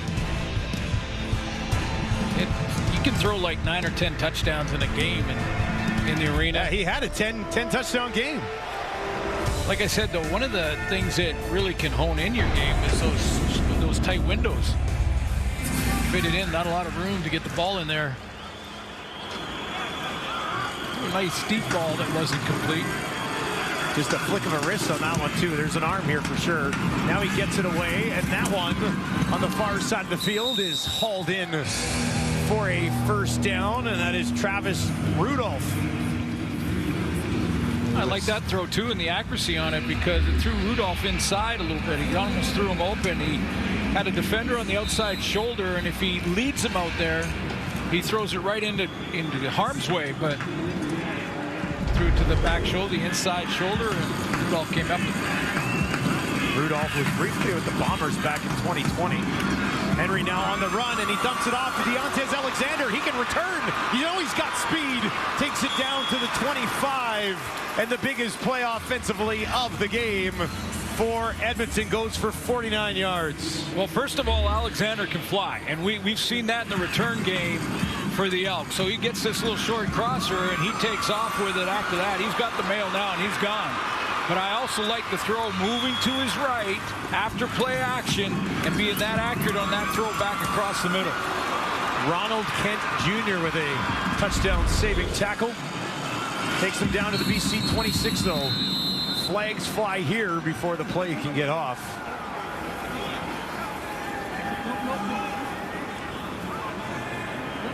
Procedure, Edmonton, number 61. First down. Spencer Masterson getting into the game on the offensive line. I'll see a little bit more Henry here, eh? Like move around a little bit, come out of the pocket, make some plays. I mean, even on these plays that come back because of penalty, you can still evaluate other positions. Obviously, Masterson gets a minus. I'm just saying like it is. Delayed handoff to Peoples. Peoples makes one man miss, stumbles, taken down at the 25 after a pickup of at least 5 yards. Coaches will go back and they'll go through every player and every play. And you know, some will do the old system, which is the plus minus or neutral. Basically, knowing your assignment, making sure you're aligned correctly, and then executing the play called. Cameron Peoples of Appalachian State. Now Henry's going to take off to the 15 and a slide. And that's going to be close to another first down for Edmonton. Okay, I see you. I see you, Malik Henry, making some plays and now showing the coaching staff, hey, if I have to, I'll run it. That was a nice understanding of the time he had in the pocket. He felt a little pressure on the outside shoulder, took off right up the middle. Cole McDonald's into the game. 6'4", 220 pounds. Now, I said surfer dude because he went to Hawaii, but I don't even know if he surfs. He just assumed. Well, he's just got the Timeout, BC. the blonde locks coming out of the back of his helmet, and you know the word on the street is, and nothing has been determined completely yet, but that Cole McDonald may be their short yardage quarterback this season, or at least is a front runner in that regard. And big, strong quarterback out of Hawaii. And again, I don't know if he's surfing. I was kidding around, but he did remind me of somebody. I'm just saying that young Edmonton Eskimo With the locks there? well, the gold locks coming out, and you know, the fact that he was playing college ball in Hawaii. The other guy who reminds me of didn't play college ball in Hawaii, but had those same gold locks in a lot of ways. Not anymore. Mr. Dunnigan. Okay, so if McDonald comes out, they go back to Henry on 3rd and 1. Let's see what he's got cooked up. He'll hand it off. People's trying to kick it to the outside. Looking for the end zone. He'll get to the 5. Breaks one tackle. Lunges ahead. Like he was down a yard short. But a nice run nonetheless.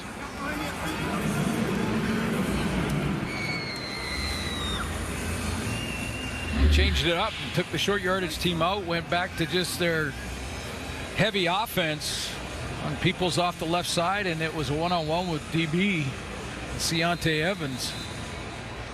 And hand down, no down, at 1 yard line. Knee down on the 1. They set it up 1st and goal from the 2.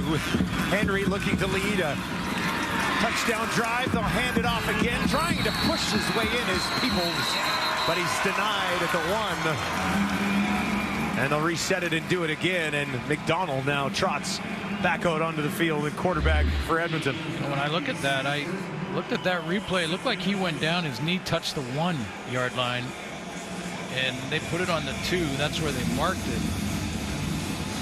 And had it been on the 1, the Elks score a touchdown.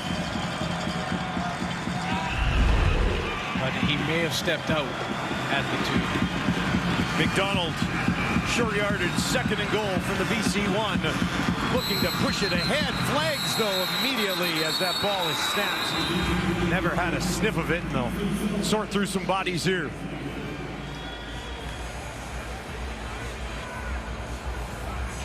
Well, this happens quite often, and I'm always shocked by it because Offside, BC number 73.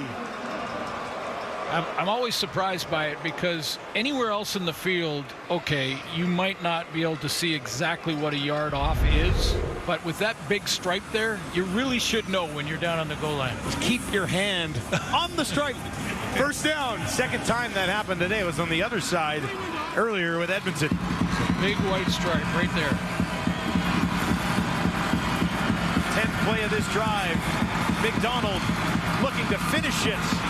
No room just yet. Bouncing to the outside. Wrapped up and taken down. Chris Cooper.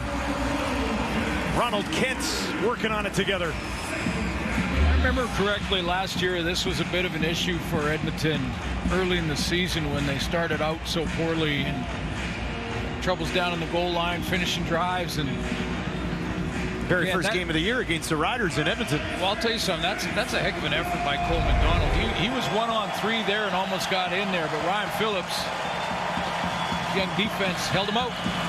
2nd and goal. They'll try it again. McDonald pushing ahead, and once again falls short of the end zone. 3rd down. Well, he tried the left side on 1st down. Got turned away, tried the right side on 2nd down. Penetration outside there. Lions want to get bigger on offense and on defense. They want to be able to stop the run better this year and run the ball better. Ryan Phillips been working on that, and that's Timer reset.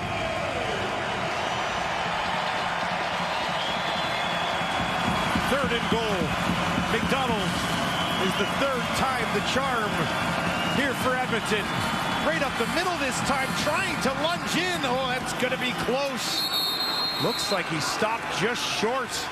And the BC Lions, not once, not twice, but 3 times, stuff the Elks at the goal line.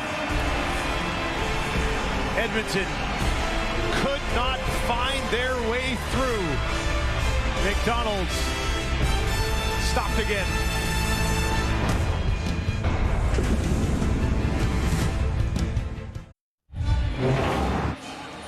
Take a look at the big defensive stop for the BC Lions, and they've made some substitutions now on defense too. I think that was maybe the best effort by that entire offensive short yardage team for the Elks. And Cole McDonald off that left side, and then there was 2 more. He tried to go to the right, didn't get there going off the right side, and didn't get there down the middle. 12-play, 88-yard drive that ate up 6 minutes, but ends up coming up short. Dolagala now. Quickly, boy, he's moving that ball, no hesitation, and he's got a completion on the far side of the field to Devin Ravenel. Interesting that Vernon Adams at halftime, talking to Chantel, said that we have a complicated offense, and so when the young guys are learning it this quickly in just a couple of weeks, it really bodes well for the level of intelligence of the players they brought in. Dolagala looks like he's executing it nicely after a shaky start. Through an interception, with a pick and almost a second one. 2nd and 1, they'll hand it off to Terrell.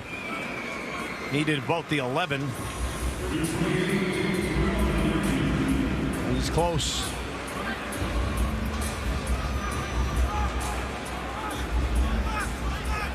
And they're going to call for a measurement now, if he's on short, this one. Is Rick Campbell going to go for it on 3rd down? This preseason, backed up. Get some 3rd down short yardage reps in here.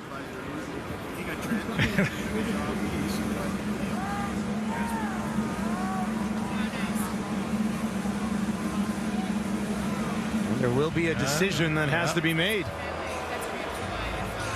couple inches shy. They're talking about it. Mike Benavides. Lisa Tucker. I leave him out there. 3rd and inches. Dolagala. Doesn't need much. Any sort of forward momentum gets the job done here, and that'll do it. Dolagala. Big body himself, following the big boys in front of him. And a 1st down for BC.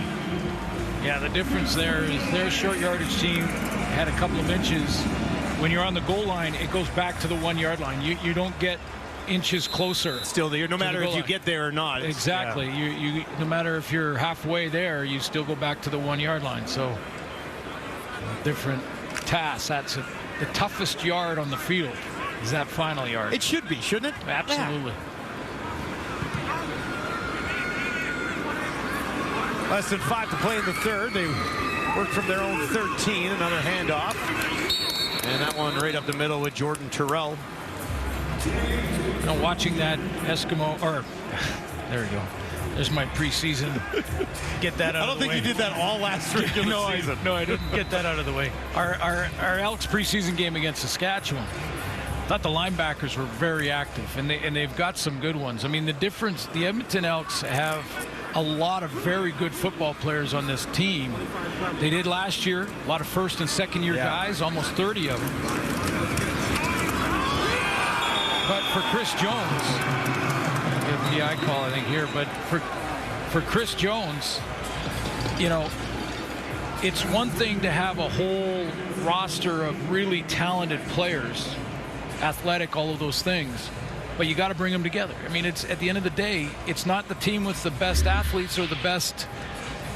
See this move inside. It's not the best athletes or the. Edmonton, number 43, 10-yard penalty, 1st down. The team with the most skill that wins the championship. It's the team that is most together, the team that plays like a team at that time of year, and throughout the season they're building that, and that's That's what's been missing in Edmonton. They've got to come together, learn how to win. That's where McLeod Bethel-Thompson will make a big difference. And I'm not taking anything away from Trey Ford. I mean, Trey Ford was magic last year and was 4 and 5 in his 9 starts. Gala down the field, and that's intercepted. His second interception that he's thrown today. This one, Kyle Cass was just waiting for it, in almost the same area as the first interception. Gala has done some good things today, but a couple of these not going to help the case.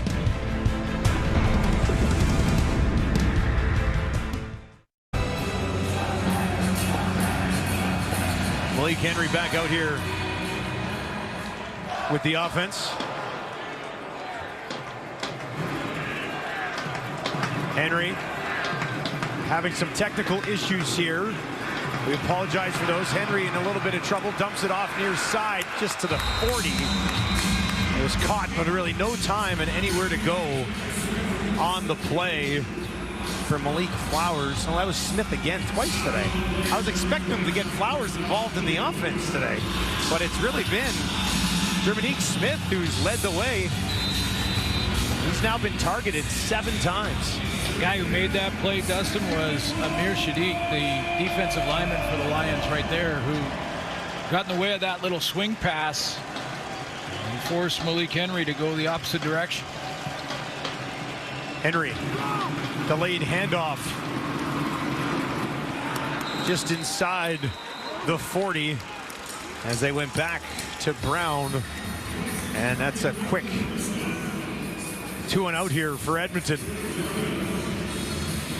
Now you have to evaluate your field goal team too, but I've seen coaches in the preseason many times, whether it's 3rd and 10 or 3rd and 8 or whatever, go for it in the preseason to get their offense another rep. Dean Faithful into the game for the first time. Went 22 of 28 last year. Started slow, but certainly got better as the season went along as he settled into the league. This one a 43-yarder, and that one is knocked through. Points on the board for Edmonton, but they trail 23-9.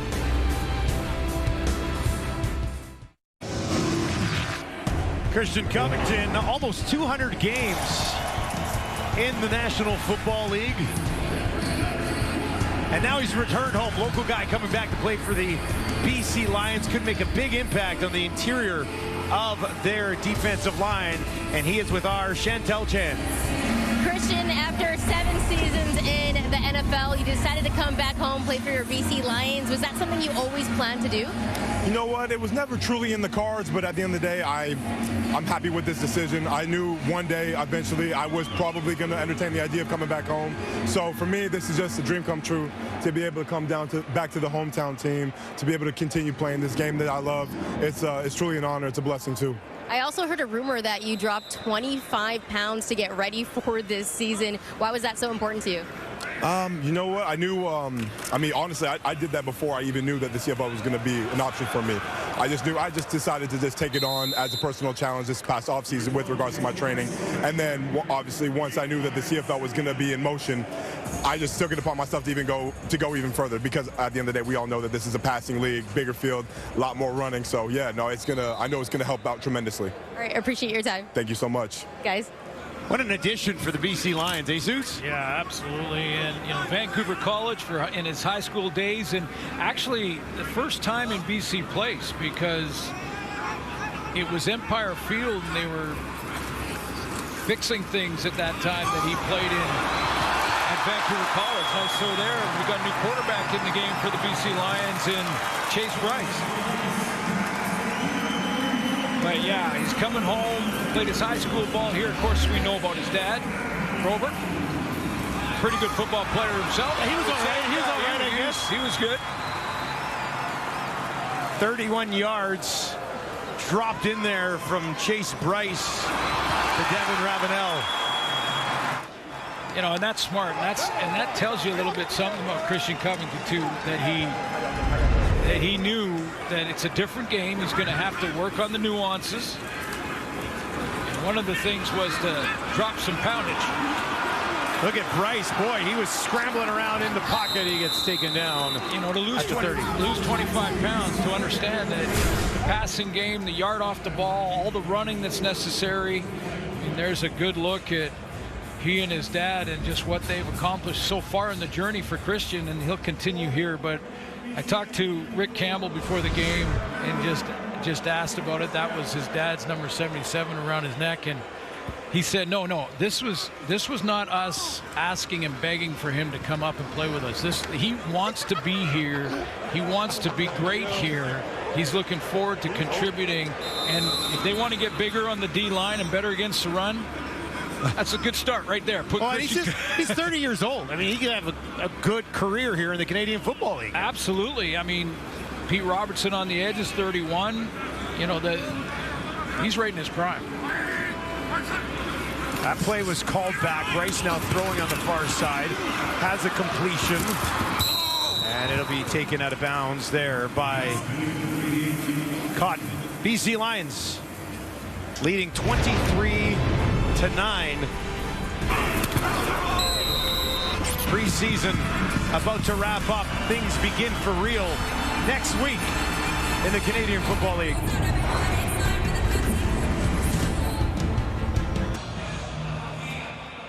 Home opener for the BC Lions just a couple of weeks away.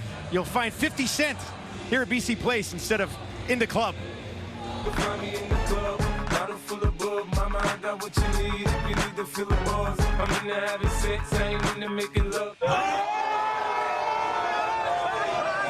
That's the Lions' reaction when they found out that 50 Cent was going to be performing at the home opener. Well, the fan reaction has been off the hook great. I mean, it's probably at 50,000 now. This place is very likely going to be sold out.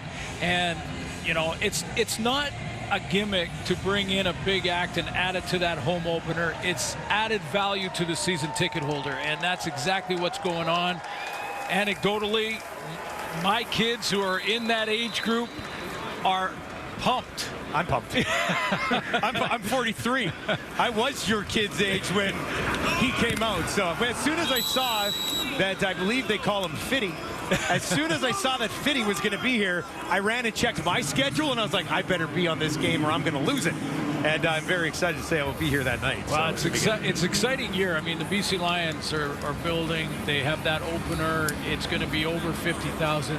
Very likely sold out. I went on Ticketmaster today, and it's just up in the upper deck. And that we're talking the whole stadium, not just the lower deck.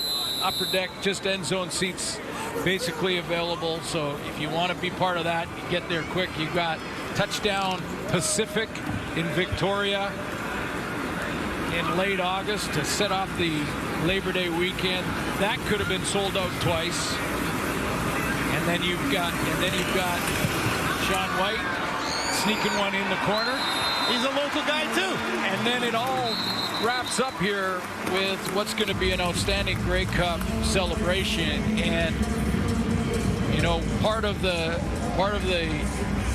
investment that Amar Doman, the owner here, has made in this province is not just with his business and the football team, the professional football team, but donating back to amateur football, flag football. The kids are excited about it.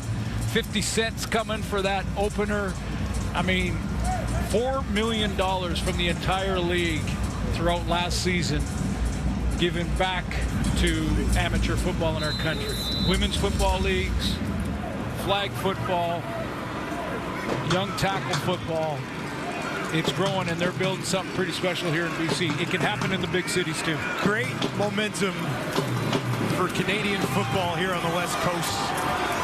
That one almost one-handed. Another announcement, Grey Cup related, coming on Monday. So put a reminder in your phones to check for that. Okay.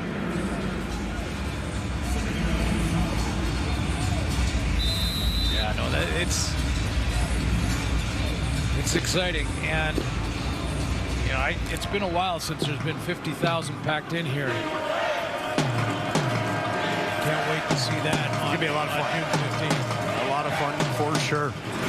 BC on top, 26-9. They'll dump this off. That's a little bit too high, and it falls incomplete. Malik Henry still running things on this offense. Missed Jawan Howell into the game at running back. Yeah, I think the defense had a little something to say about that last play and had to throw around the defensive line there, but he's done some nice things. Malik Henry, I think. Again, Trey Ford, McLeod Bethel-Thompson not here tonight. Neither is Kevin Brown, Javon Leake, Curly Giddens, Eugene Lewis, Kyron Moore. I mean, it should be a good offense. Hey, when Chris Jones said this is preseason, we're evaluating, that's what he was talking about. Little slip on the return for Ed Lee. BC Lions finishing the preseason strong.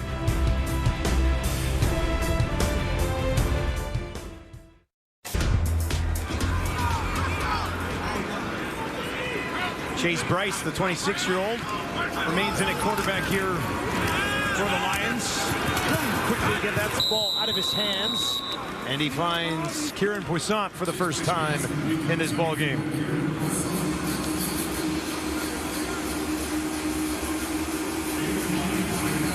Chase Bryce started at Clemson, went to Duke, Appalachian State. Dressed in a couple of games last year as backup. One guy I've got my eye on that I really want to see get on the field if he can tonight. Hit as he throws and it falls incomplete. Is it a secret or can you tell me? Well, it's not a secret. It's Colton Mikal, and he played in Kamloops with the Kamloops Broncos of the CJFL and in junior football. And he got the call to go to minicamp on his 19th birthday. 19. Yeah, I mean he's a receiver, and I asked Rick Campbell about him, and the plan is that he's going to go back and play another season in junior ball, but 19 years old, and he came to minicamp in Kamloops. Of course, that's where he lives. That's where he's from. Procedure, BC number 79. Repeat third down. So he had all his family and friends and teammates and guys like that watch him in camp. He said he went to the mini camp, and what Rick Campbell was looking for, does he look out of place? Because he's so young.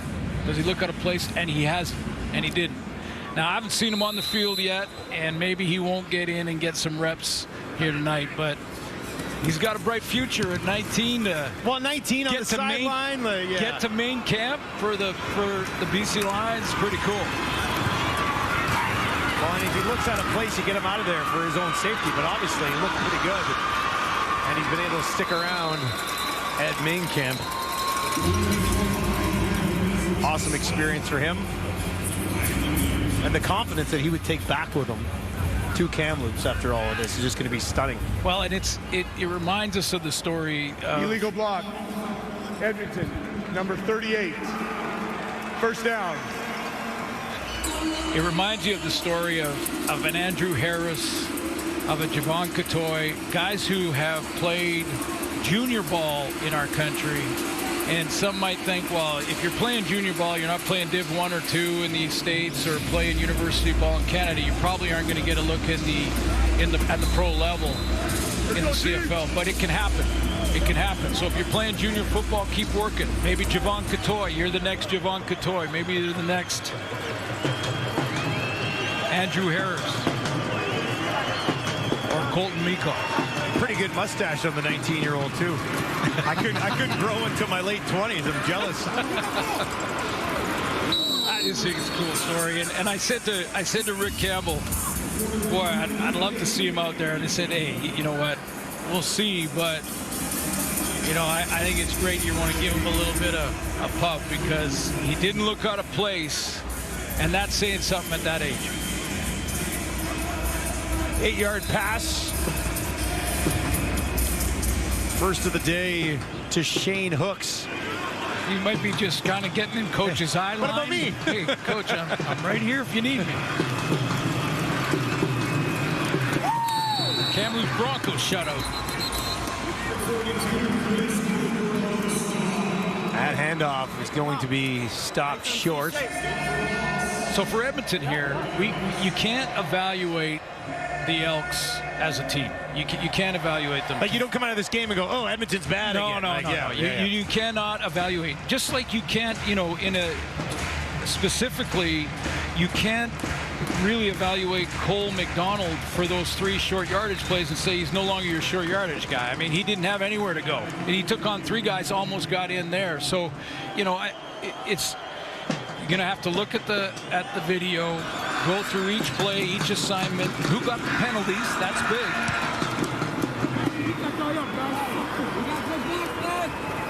Ed Lee takes it at the 20. Return to about the 25 before he is taken down on the near sideline. Chase Bryce back in the game for the Lions.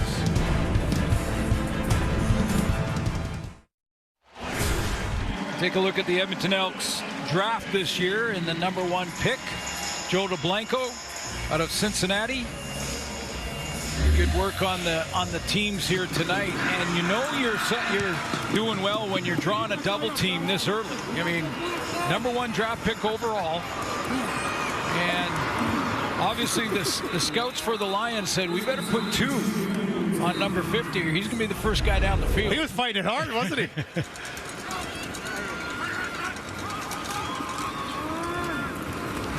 Quick handoff here, coming through a hole, and that's a first down for Percy Ajay Obase.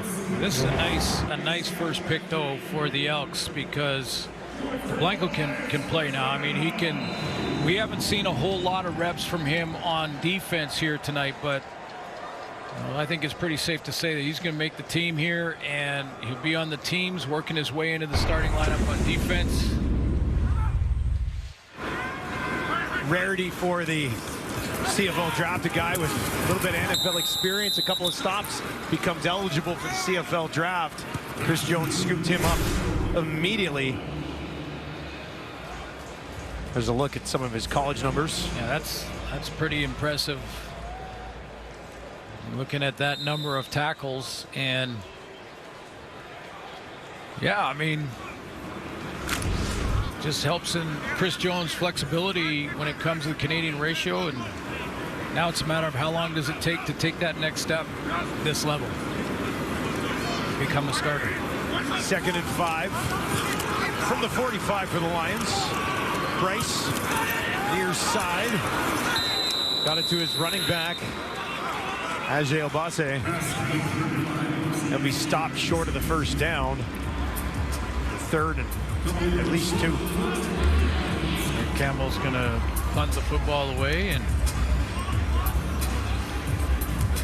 give his punt team a chance. Again, these are young players now. Who covers down first for the Lions? Who gets down there and makes the tackle? Gets that big check mark? Or can Flowers break it? Carl Meyer, the 33-year-old, in to punt this ball. A rugby background. They found him at a kicking camp in San Diego. Solid boot. Taken at the 15.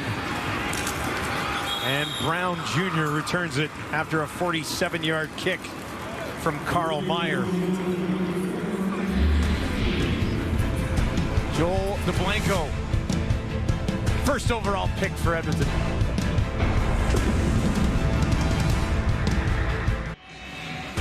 Big Time Football is back on TSN. Don't miss the season kickoff as the Alouettes face off against the Bombers. Grey Cup rematch next Thursday. Tune in at 8 Eastern, 5 Pacific, only on TSN. Thursday Night Football brought to you by New York Fries. Love those. Yes. I love New York Fries, man. I get the cheese dog and a little poutine. You can't go wrong. Their hot dogs should be called New York hot dogs. It's delicious. Well, I mean, and on that week, we'll remind you of how the season wrapped up last year in boy, ultra dramatic fashion. All-time classic. Absolutely. Cody Fajardo to Philpott. Seconds remaining. Unbelievable. The lead up and week 1 coming up. And then back here in November for the 2024 Grey Cup. Henry, far side. He's tried this before. Does it work this time? No. Trying to lay it out there. Jalen Sample. He was... Well, one of the question marks for Rick Campbell and his secondary is who plays for TJ Lee, who is probably out till mid-season. One of the guys that has looked good in the 2 preseason games has been Jordan Perryman. And he's in coverage there. He led the team against Calgary in defensive tackle, so he got involved physically in their first preseason game and has blanket coverage down the field.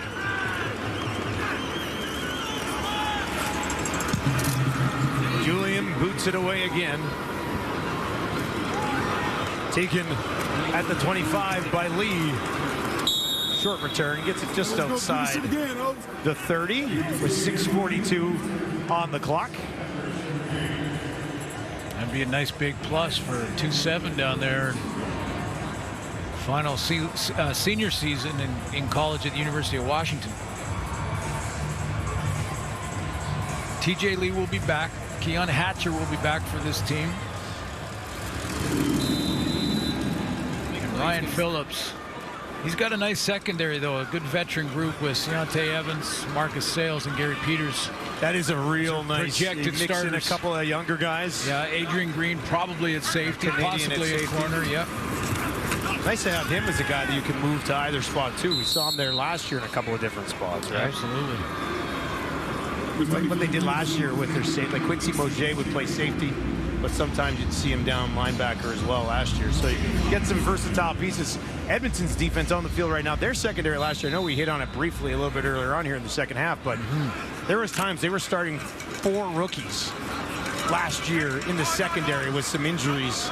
Usually it was 2, if not 3. So those guys more experienced this year and no league question, now, right? No question. Darius Bratton, Kai Gray, the veteran Lucas Purifoy not here. I mean, this is all what we've been talking about throughout the second half. And again, I mean, you want these are great football players. And yeah, they're the number 2s or 3s that are trying to make a spot on the club. But as a coach, you expect a high standard of play. I don't care who you're playing against. It's about what you do when you get your opportunities. So you want these young guys to perform. Some tough decisions to be made as the next couple of days roll around here. Scary thing with the Edmonton defense is that you could probably say the bright spot last year, Serezna and A.C. Leonard both had 12 sacks last year. Both those guys are gone. So you got to find a couple of bodies in the defensive line that can make an impact for you. Well, you have to every year. I mean, that's something that the Lions have to figure out a way to get 18 sacks without Matthew Betts. Matthew Betts. So that's Chris Jones is going to do that, and maybe it's by committee. Maybe it's going to be sort of a rotational deal where you're going to have to get a little exotic defensively, get some pressure from linebackers, things like that. Depends on your personnel when you finish those final cutdowns. What a nice one in Robert Kimdichie, too. Good reports out of Edmonton and camp so far for Kimdichie. Right over the middle. Nice pass there from Bryce as he guns it into the hands of number 89, Jalen Sample.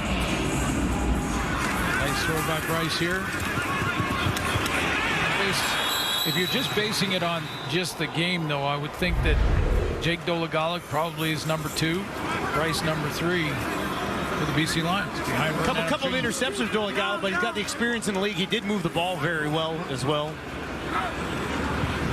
For the Lions, what they're hoping is that Vernon Adams stays healthy all year.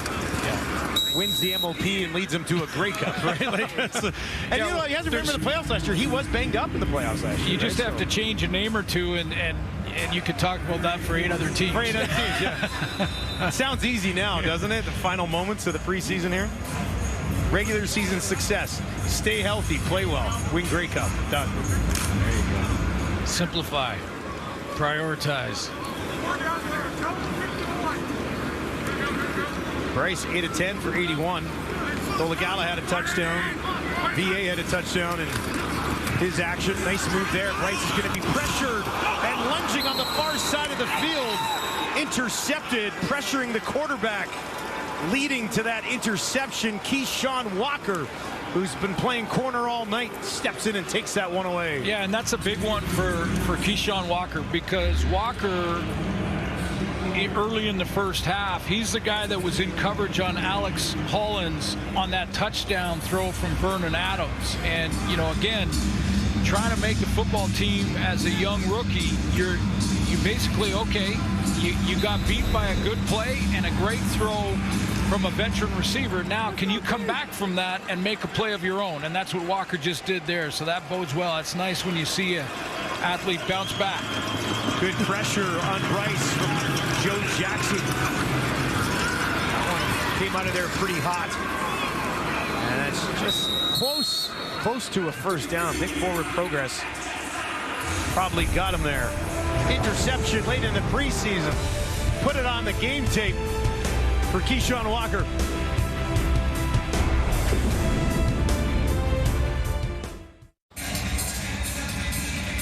Evaluation season for both of these coaches, who are going to have some difficult decisions to make over the next 24 hours, Suits. Very difficult. And, you know, it's one thing to talk about the A group, B group, and all that, but all good football players, and given the opportunity and in some cases some more time. You know, there's guys on the field tonight that the ball never came in their zone defensively. Tough so what are you supposed to do? Yeah. Tough to evaluate.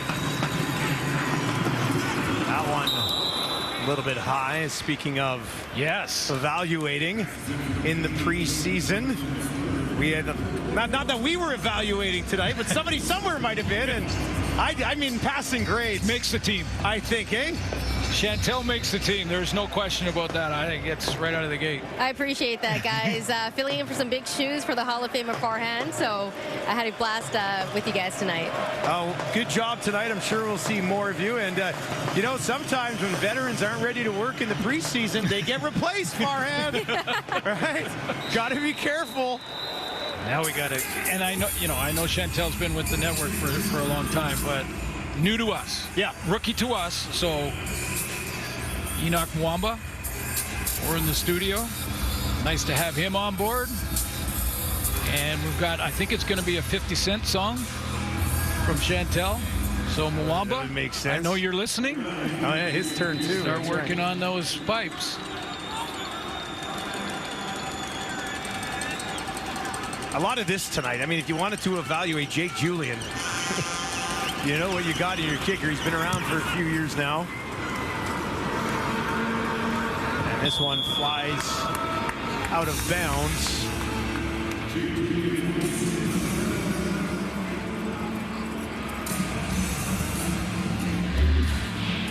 Julian. Well, if you're looking for positives, you know, for the Elks in this, and just guys that you think, okay, we saw some plays early from Dylan Mitchell, and again, that's a guy that Elks fans know about. However, it's a guy that I think is going to break out of that sophomore jinx. Yeah. You know, and then you add a really talented receiving corps, Kyron Moore, and oh, by the way, Eugene Lewis. Just, you know, he had over 800 yards in just 12 games last year. Still right up there among the best receivers in the game. Now, the one thing that I'm going to be real interested in watching is how Chris Jones manages his quarterback situation. Now, obviously, it looks like at this point McLeod Bethel-Thompson is the starter. It's his no thing, question. Yep. And again, it's nice that he is back in the league. I think it's great for our game and great for the Elks. But boy, do I want to see Trey Ford continue to grow. I mean, he got us up out of our seat. We're not allowed to cheer anybody, but for one team or the other. But man, you could cheer for big plays, and you could cheer for exciting plays. And Trey Ford, you know, produced a bunch of them. Well, in the end, it could end up being great for Trey Ford, right? With McLeod Bethel-Thompson coming in, Trey Ford has a long career ahead of him. You know, suck up a few things from the veteran, and absolutely. And in a year, two, I mean, should he be called upon? You got that experience already as well, and like I said earlier with you, he's too dangerous of weapon to not somehow have involved in the offense, whether it's you bring him in every fourth series for a drive. I know that's kind of a little bit dysfunctional if things are going well, but certainly a guy that I think fans around the league will like to continue to see play. Boy, all these young guys, Jared Daggy, Malik Henry, who showed some flashes tonight. I think for the Elks, they can learn a ton from McLeod Bethel-Thompson. And again, when you look back at his journey, and we will in week 1 again, to remind fans of just all the teams he played on, the success he's had throughout his career, working with so many different offensive coordinators. And if you're a young quarterback in that room, McLeod Bethel-Thompson can help you, and he can help this team win games. So, but that's what they have to do, right? Yeah. Well, if there's pressure on any team to win out of the gate, it's this team. That goes without saying, but based on their last 2 years. Well, because last year in Edmonton, thought process was they can't be as bad as they were the year before, and then they only had 4 wins again. Exactly. Right? You can only shouldn't even say that once, but you can't say it twice. And started 0-9, I think.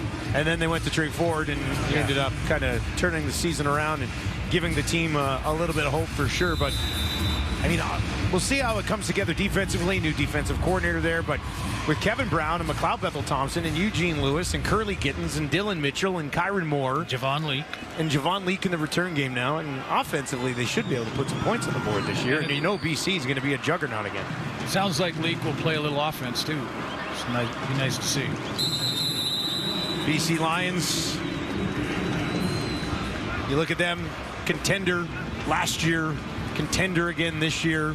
Where's this team headed after their preseason? Yeah, not too many questions that Rick Campbell has to answer. I mean, he's replaced. He feels like he's got talent where he lost guys like Dominic Grimes and Lucky Whitehead. They went in another direction there. We've seen some good things from some young receivers in Berry Hill and Matthew Betts. They've got to figure out how to get 18 sacks, maybe by committee. Matthew Betts no longer with the team, as we talked about. We wish him the best in the NFL, but I like this team. I like their racial flexibility, and they've got a guy who led the league in passing at the helm. Career highs last year for Vernon Adams Jr., and I don't think any of us would be surprised if he sets career highs again this year. VA 7 of 9 tonight, 116 yards and a touchdown in limited action. We saw all we needed to see from Vernon Adams to know that he is ready for the 2024 regular season. The rest of the BC Lions look to be as well. It'll be a rematch of last year's Grey Cup on Thursday to get us going. Alouettes and Bombers from Winnipeg. A great week 1 schedule locked and loaded for you as well. It was the Lions wrapping up the preseason with a victory here tonight. 26-9, your final. Good night from Vancouver.